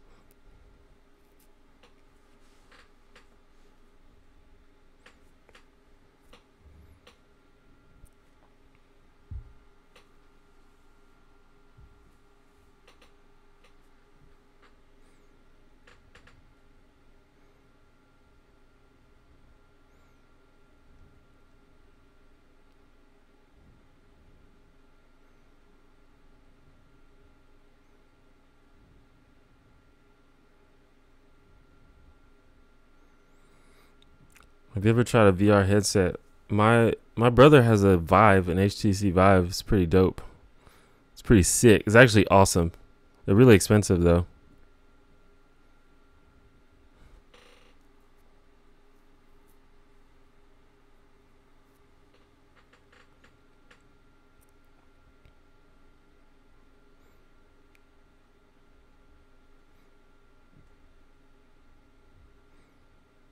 But I'd like to get one day. I can't get one now because my room is too small. It wouldn't work. I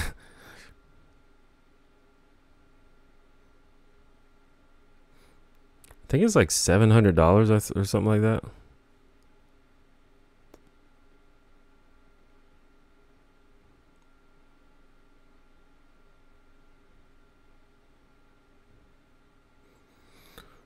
Have you ever been in a physical fight? I've never been in like a full-blown fight. I've gotten to scuffles before. I've gotten a little semi-scuffles when I was a kid. And I used to work security at a bar, and I've had to like wrestle people and break up fights and stuff like that. But I've never like legit just had a one-on-one all-out brawl with the person before. Because I don't want to. I avoid it. In situations where it was likely to happen, I usually just walk away because I think fighting is stupid.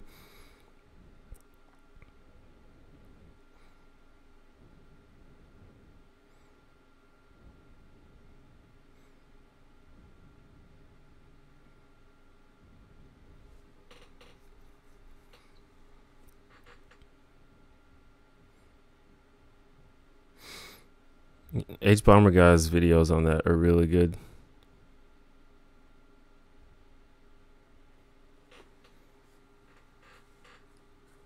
There's actually a lot of people that came to the stream today, so maybe that means the stream is growing.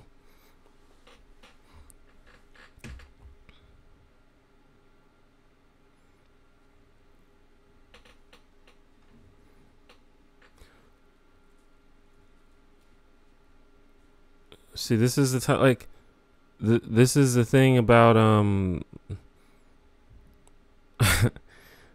this is what I'm talking about. Like, I don't, we should be past basic data, you know? Do you own any guns? And if not, would you buy any in the future? No. I don't own guns, and I won't buy any.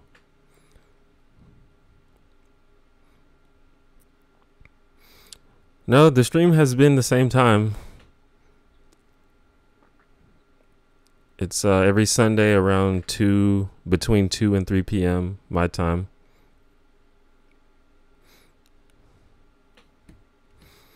It's like, I don't know, he might be trolling, but that's how these people talk. Trust me, I'm on Twitter all the time. That's what they talk about.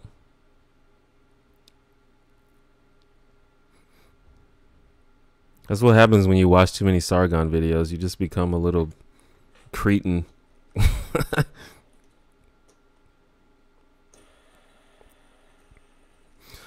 But that's cool. I mean, if we get 20 people in here, that's cool. If we get 70, if we get 100, that's cool. As long as there's someone to talk to. That's why like I feel discouraged when I stream on Twitch, because no one follows me on Twitch. So when I get in there, there's like 0 people, and I'm like, oh, this makes me sad.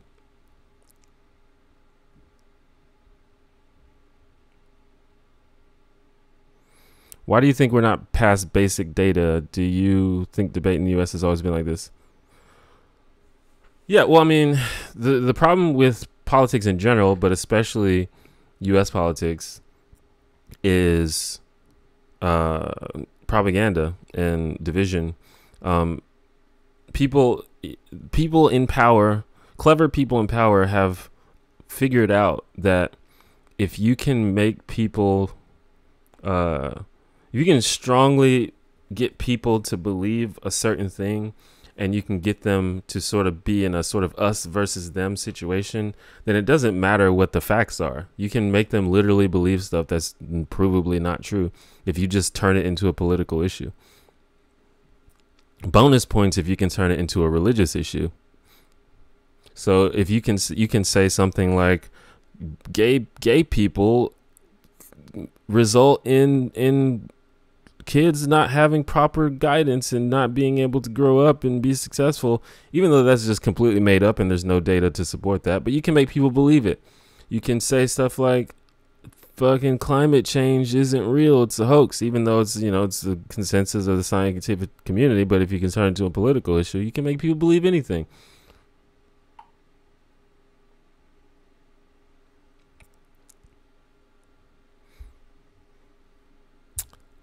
Oh yeah, I don't think that YouTube will let you share links in the chat. You can try private messaging or something like that.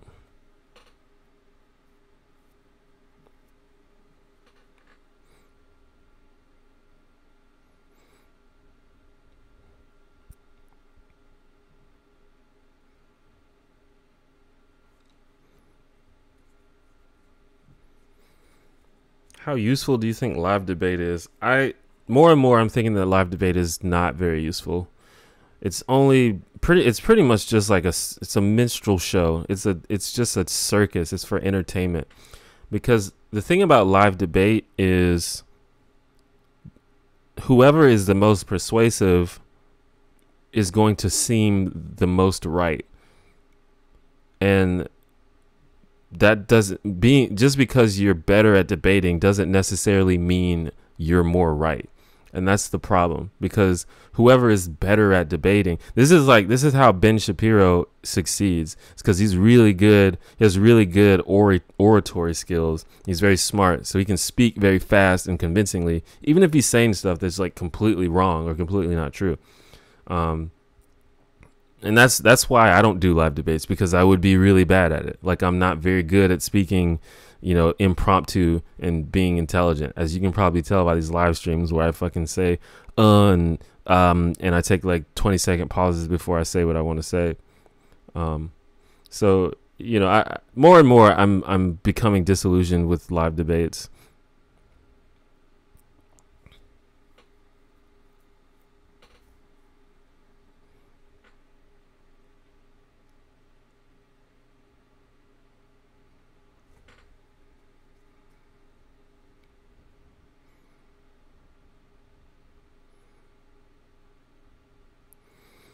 Whoever's better at debating usually wins. Is democracy completely pointless then?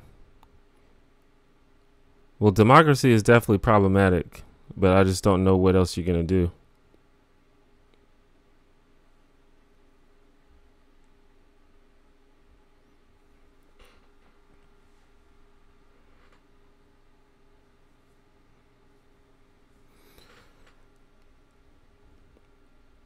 I don't have all the answers personally. I don't know how to fix the world, but I can just respond to what's going on and what I've seen. I don't think that debating and convincing people is necessarily going to result in the world being better. But right now,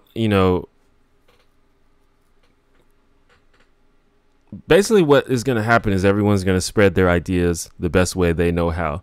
And some people, the best way they know how is by doing debates. And that's what they're going to do. I make videos, my videos may be convincing to some people and they may not be convincing to other people. But that's the best way I know how to share my ideas. And it's just the cumulative effect of all the people in the world who have an opinion and who have an idea sharing their opinion.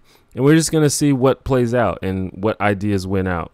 And that's just what's going to happen. It's not guaranteed that what I want to happen is going to happen. But, I hope that this results in the world getting better.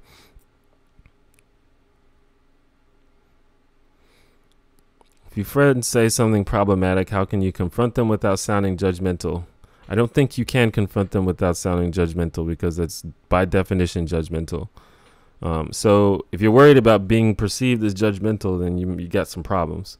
But the problem, but if you think that it's worth it and you think that it's something that you should do, then you're just going to have to do it. Most people don't enjoy being confronted or being called out. So you're going to have to deal with making someone uncomfortable in that situation.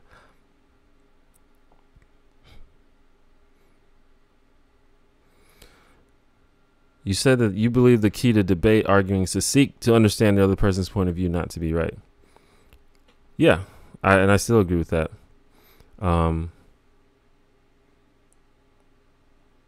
I feel like most live debates, that's not what anyone's trying to do.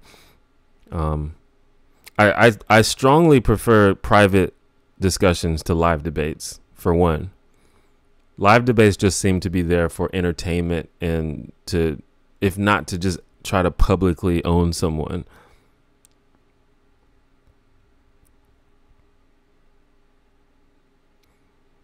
No, I still haven't read the Milo article. I just keep forgetting.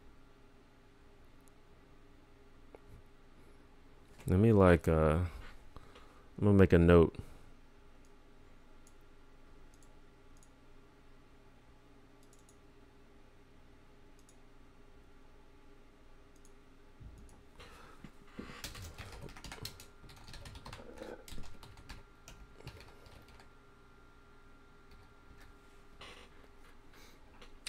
Destiny is quite good at live debate.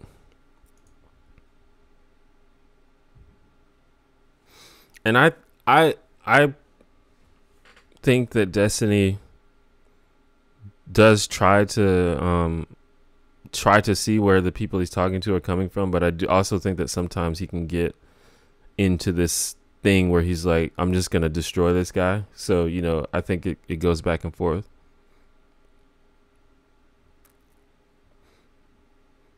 But it also goes back to the same thing where Destiny, like, you know, I happen to agree with Destiny on probably like 85% of things. So, you know, watching him debate someone can be entertaining for me. But, you know, sometimes he'll get to something that I just completely disagree with. But he says it in a convincing way. And that, you know, that can be, you know, that can be kind of useful in some ways. Because if someone makes compelling arguments for something that you disagree with, I think that's good. But it can also be possible for someone to enthusiastically say something that's just completely fucking ridiculous. Do you know how to fold a fitted sheet? Absolutely not.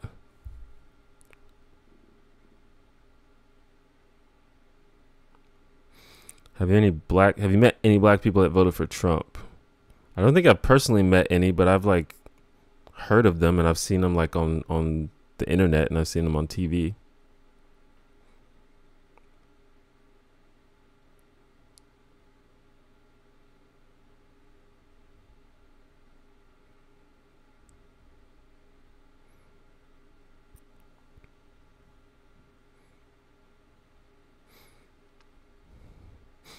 I didn't see the stream with Bunty King. Most of them I don't watch because, as I've said before, I guess Bunty is part of the anti crowd or whatever. And like I've said like 100 times now, I really don't take them that seriously. So I'm not that interested. But every now and then I'll like tune in for a little bit just to see what they're talking about.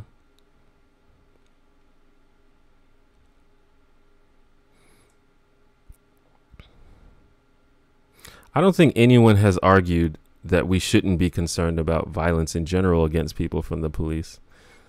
I don't guess you're talking to me specifically though, but that's another thing people do is they say, why don't you talk about this other thing instead of the thing you're talking about? That's called whataboutism.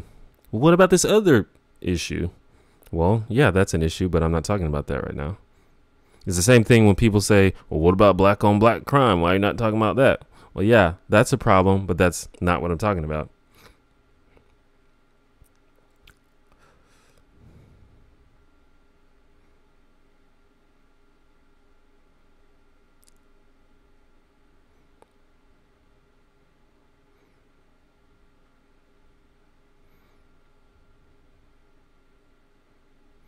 You think you'll do another video sponsored by the international snack company? If they want. I don't think that I was making them enough money. So they stopped sending me boxes.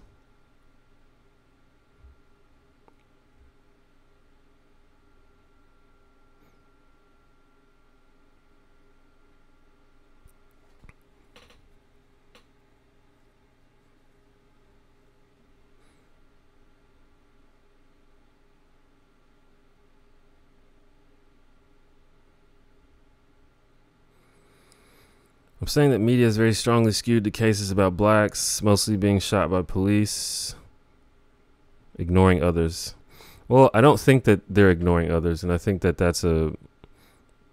I think that that's a bias towards the point of view that you're trying to show. I think there's plenty of cases, plenty of talk about police brutality against all kinds of people. It gets talked about all the time. But there's definitely certain groups of people, such as Black Lives Matter, that are trying to draw attention to the unique problem of police brutality against black people, because there is a disproportionate problem with police brutality against black people, a thing that is backed by data and statistics. And I don't think there's a problem with a group of people trying to draw attention to a certain thing, because it's a thing. Can you name a black person who's been shot without looking it up? I think anybody who watches the news can do that. But even if they can't, that doesn't really mean anything.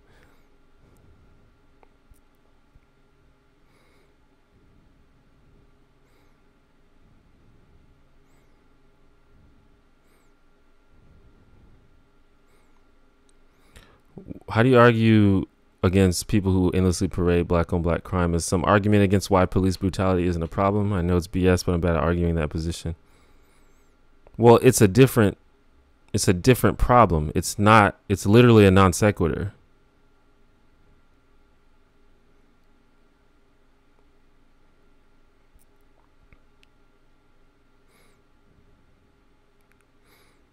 It's like if you say like I like oranges, and then someone says, well, what about apples? It's literally a different situation. So I don't think you need to respond to that specifically, because it's a different problem.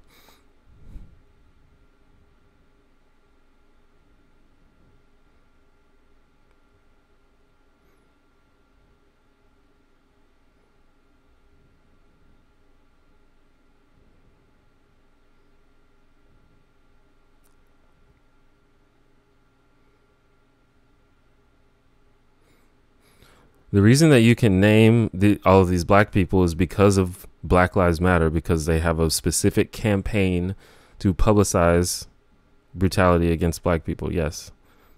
But that doesn't have anything to do with the statistics of what's going on in the world.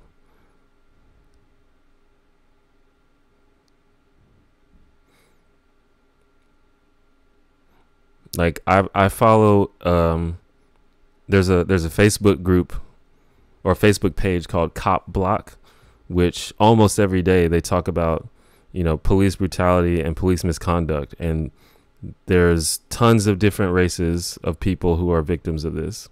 So it's not like no one talks about it.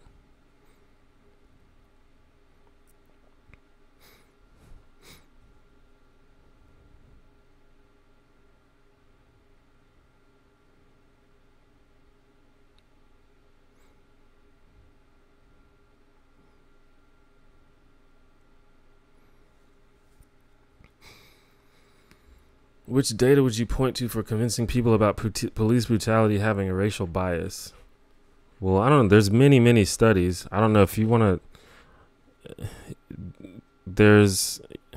I don't know. If you want to like email me or something, I can send you a bunch of links. There's, you can do your own analysis using like Department of Justice statistics, but there's independent studies done by different groups. I can't offhand think of the exact like title of the study or whatever, but there's lots of studies.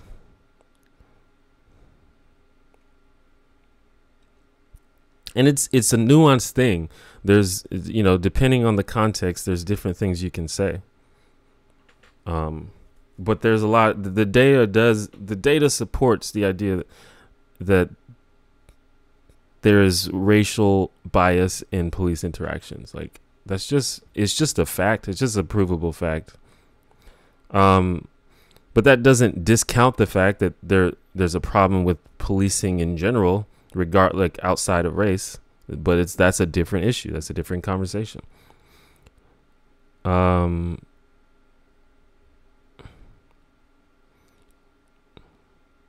Yeah, people shouldn't have to cite studies on demand, but I'd be happy to send you a link. If you email me or tweet at me, I'd be happy to share some links with you, but I'm currently doing a live stream, so I'm not going to do it now.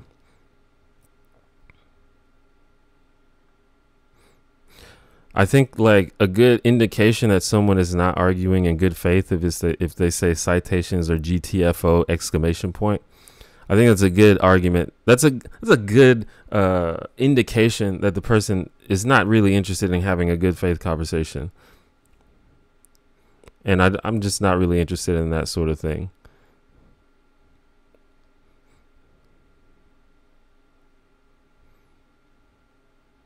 It is the claim. What is the claim that who makes all of the time?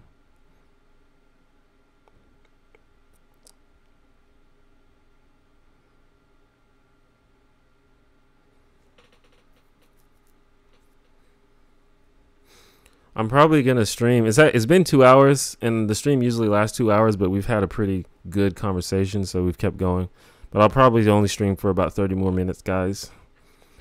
But it's I appreciate the good conversation.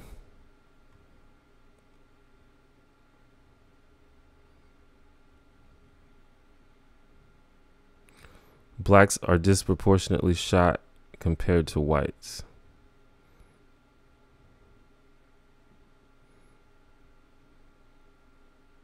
They are.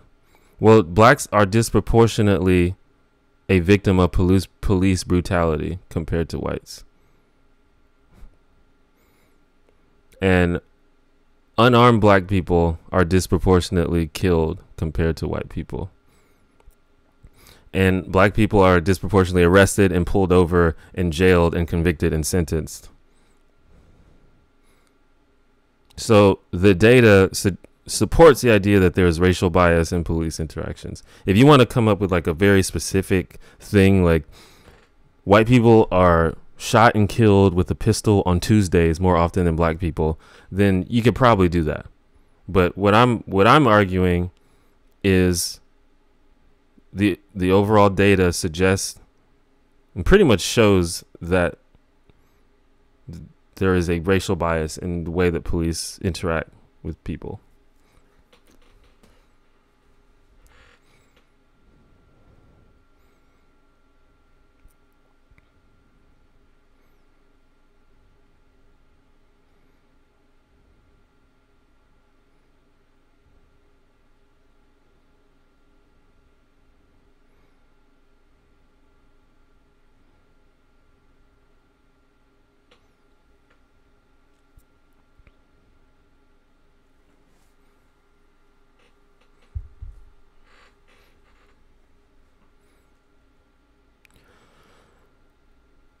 I know there's significantly less attention going to disabled YouTubers, despite many of them having amazing channels. Have you noticed that too? Yeah, I mean, I can't really think of too many channels from disabled people that are like really popular or like gotten a lot of buzz. If you know any good ones, let me know. I'm surprised. I'm subscribed to Ricky Pointer, who I think all of you should be subscribed to. She's a deaf YouTuber, and her videos are really good. That's just the first one that comes up to mind, but there's definitely others. What do I usually get at the bar? Whiskey diet.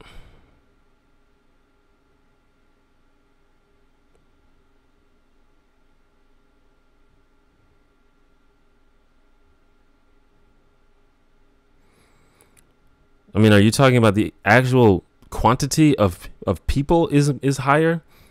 More like more white people get shot by police than black people?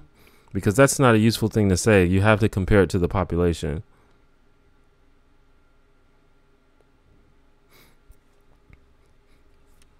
Like if there's 100 white people, if there's like 1,000 white people and like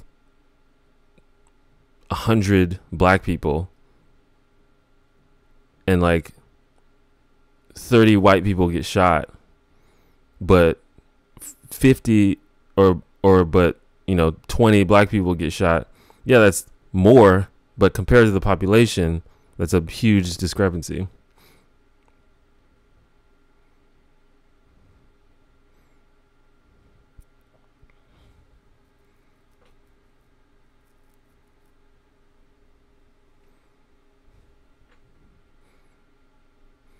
Have you ever seen members of the KKK in Alabama?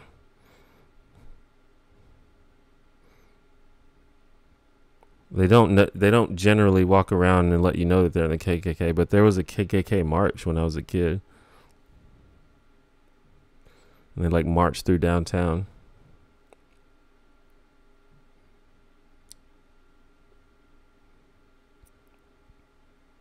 Zach Anner is a neat disabled YouTuber.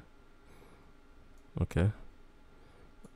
I will write that down.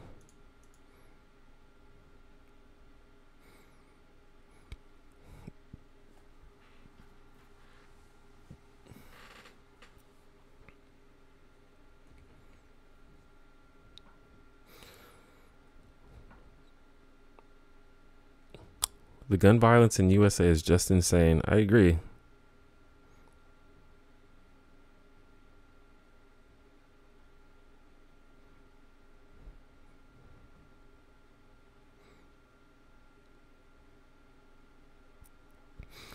Is racism the sole reason for more black people being shot by the police? I don't know. But more black people are shot by the police. I know that. And that's a problem.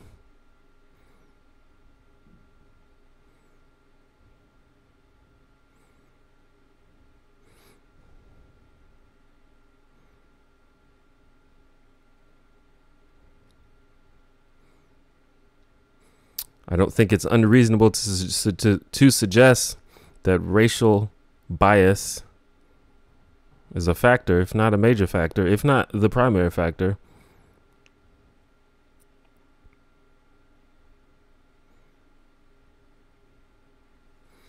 Like, even if it was discovered, which I don't think it would be, but even if it was, even if we were like, oh, it's not racism. That's not why. It's I don't know. It's something else.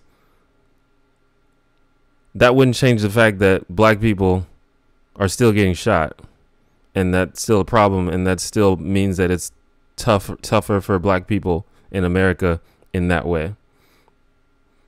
But I think the argument is that we can compare the trend of racial bias overall, which, again, there's a lot of data that suggests that people have racial biases in many situations, in almost all aspects of life. And we can compare that data to the fact that, you know, black people are disproportionately targeted by the police. And then I think you can make a compelling argument that racial bias plays into policing, because police are humans and humans have racial bias.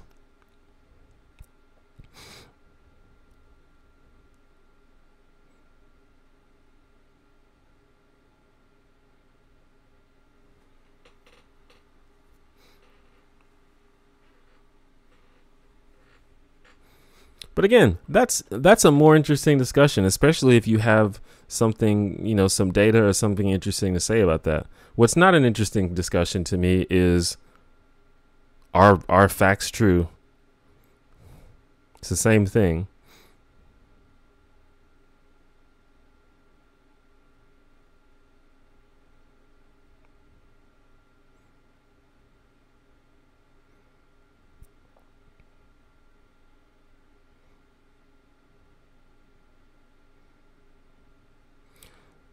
Do you not believe that the police have misrepresented some black shootings? I don't understand what you mean. Including using actual criminal shootings to push this narrative. Yeah, shooting criminals is also, that doesn't discount the problem. Because, for example, if there's a white criminal and a black criminal, and they're both criminals, but if the cop is more likely to shoot the black criminal, that's still a problem.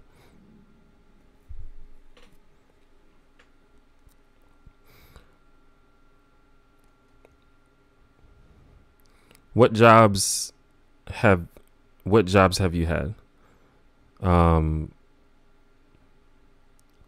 What jobs have I had? My first job was a fry cook at Arby's.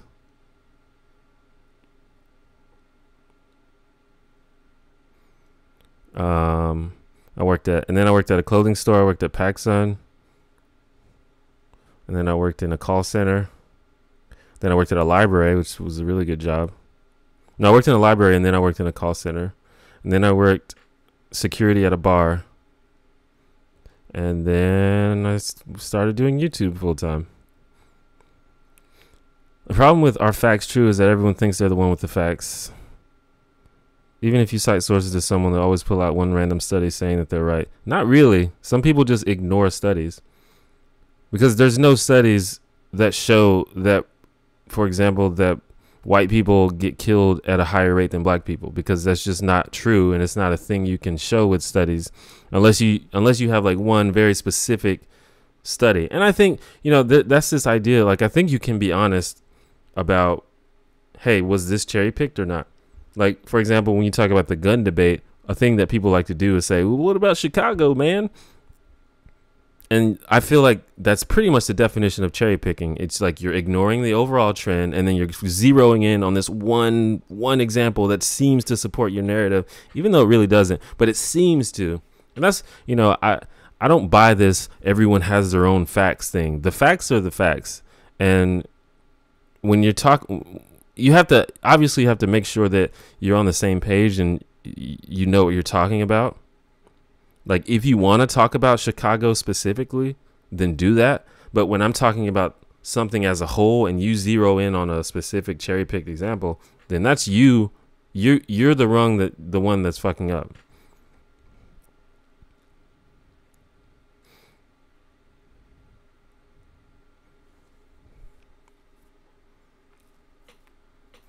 Like, I don't like this. Everyone can have their own facts. That's not how facts work.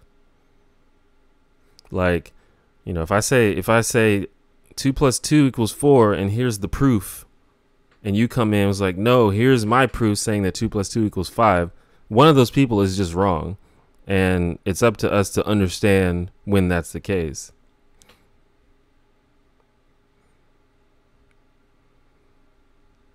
What do you think about the Eminem freestyle? It felt like a pretty problematic white liberal piece.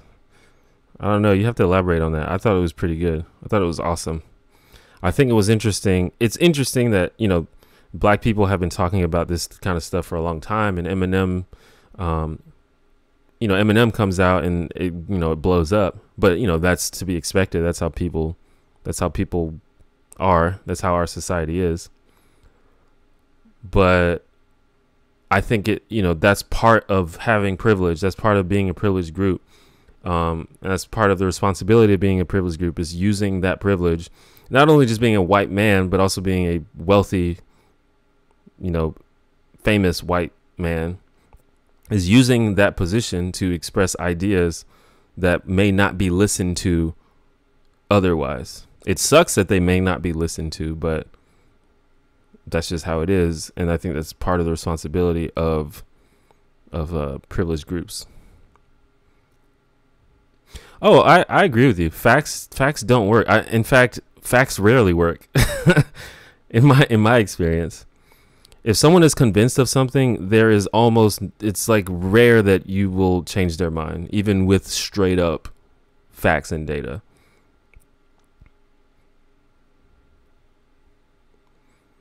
And that's, me personally, I can't deal with that. Other people may find some way to try to work around that.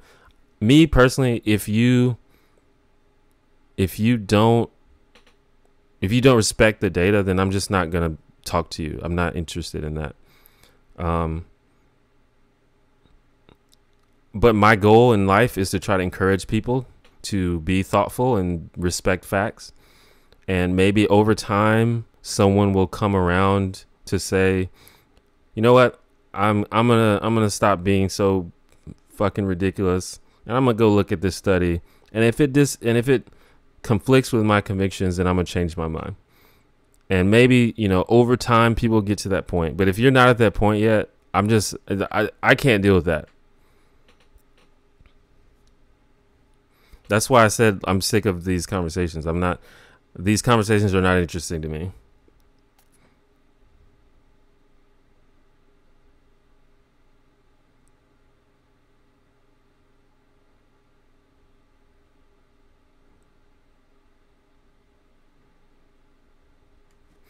But my goal, and this is what I do every video, is I try to share ideas. Even if I'm not directly talking to you, I try to share ideas, and hopefully those ideas resonate, and maybe over time you'll get there. But if not, that's cool.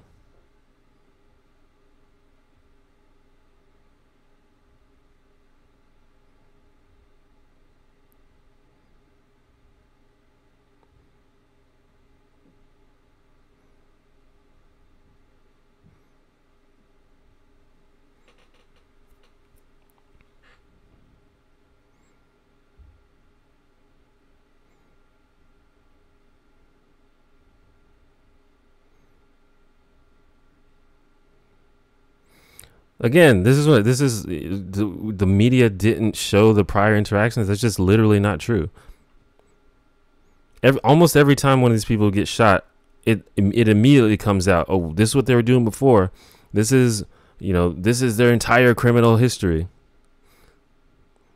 Like, I think you clearly have a bias that just blocks out stuff that conflicts with what you're trying to show. But the point is, when we're talking about someone being unjustly killed, and then you say, well, what about this other stuff? That's you derailing the conversation and trying to change the subject when we're trying to talk about a specific thing. And that's what people get upset about. That's not like what happened before is not the point, unless you're trying to argue that what happened before justifies the shooting. And if you're not trying to argue that, then there's no reason to bring it up, unless you're literally trying to derail the conversation.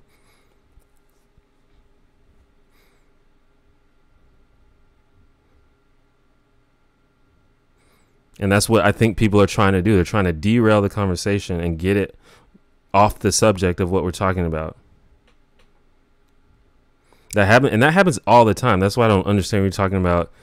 The media omits it. That happens literally every time. Someone's like, okay, well, what about this? This happened before. Michael Brown was no saint. Philando Castile was no saint. Trayvon Martin was a thug that smoked weed.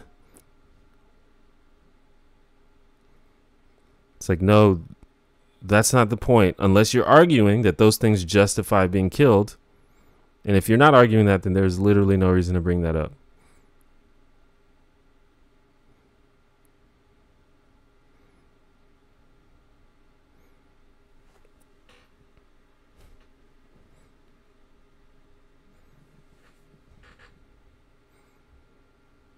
It's not biasly reported. It's them sticking to the things that matter to the topic being told.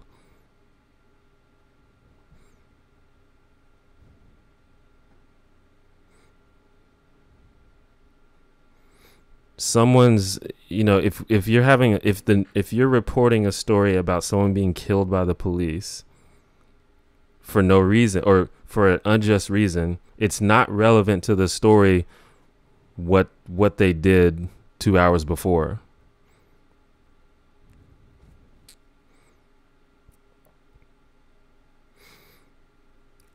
But it seems like you're saying that the media did not report the entirety of the whole interaction, which is just actually not true.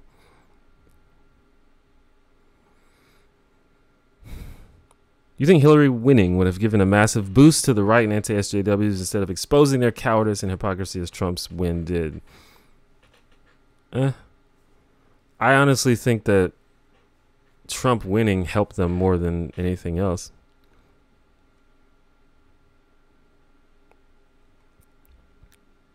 It's hard to say what would happen, because I think a lot of this was largely a response to the rise of progressivism and the rise of liberal policy in America. So more of that, arguably more of that could have just made them more, I don't know, made them more double down more. But it seems like they did that anyway. So I don't know.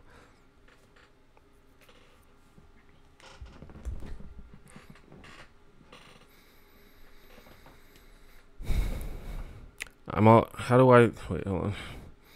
I'm a member of the Black Lives Matter chapter in Dallas. How do I effectively support minority communities without undermining them? Just listen. Don't talk over people.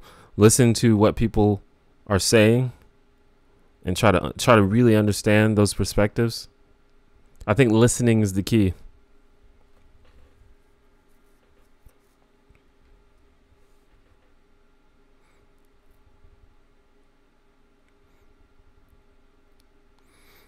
I don't think it's that hard, I think it's all about listening and all about being open to your own self introspection and not talking over people, that sort of thing.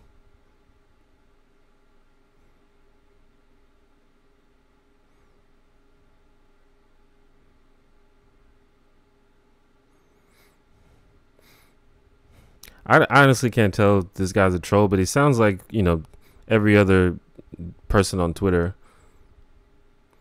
And this is what I'm talking about. I've been accused of being racist and attacking white people, which I think that all of you know, that all of you can understand that didn't happen. And this is interesting because this is how that sort of idea spreads, because they think,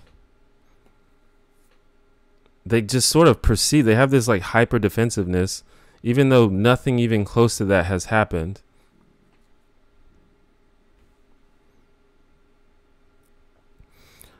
But anyway, whatever.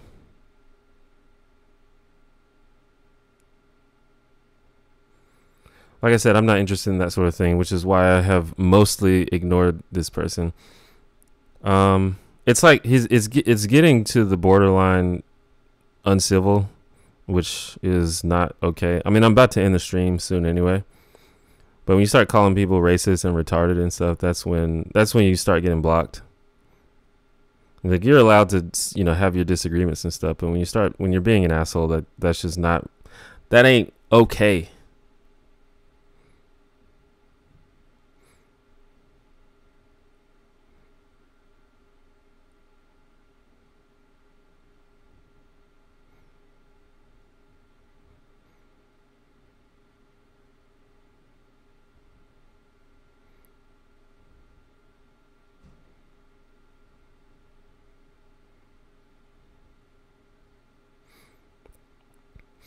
But I've gotten a lot better at that.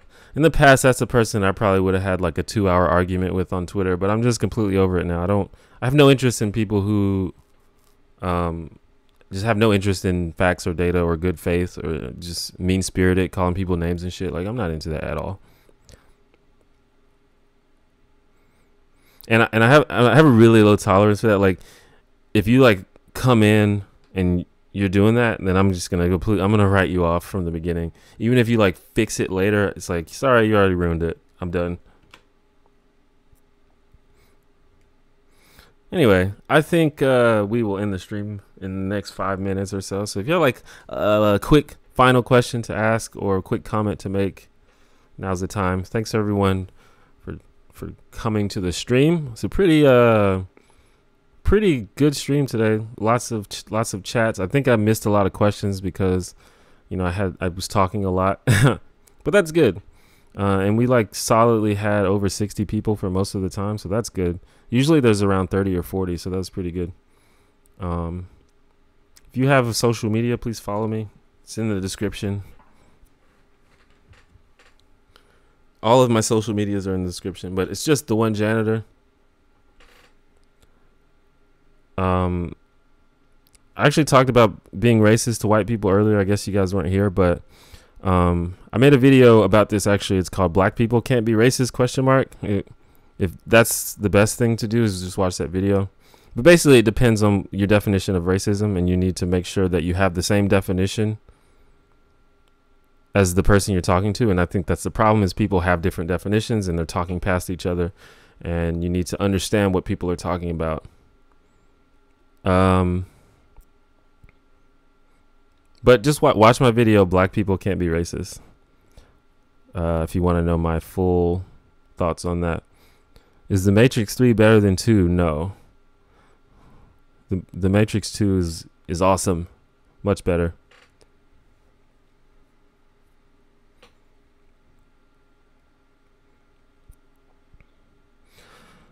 If you'd like to support the stream, consider becoming a patron. Patreon.com/theonejanitor. As soon as I get off this stream, I'm gonna eat and then I'm gonna edit. I'm gonna finish editing my video. So there will be a new video tonight. So look for that in like the next couple hours.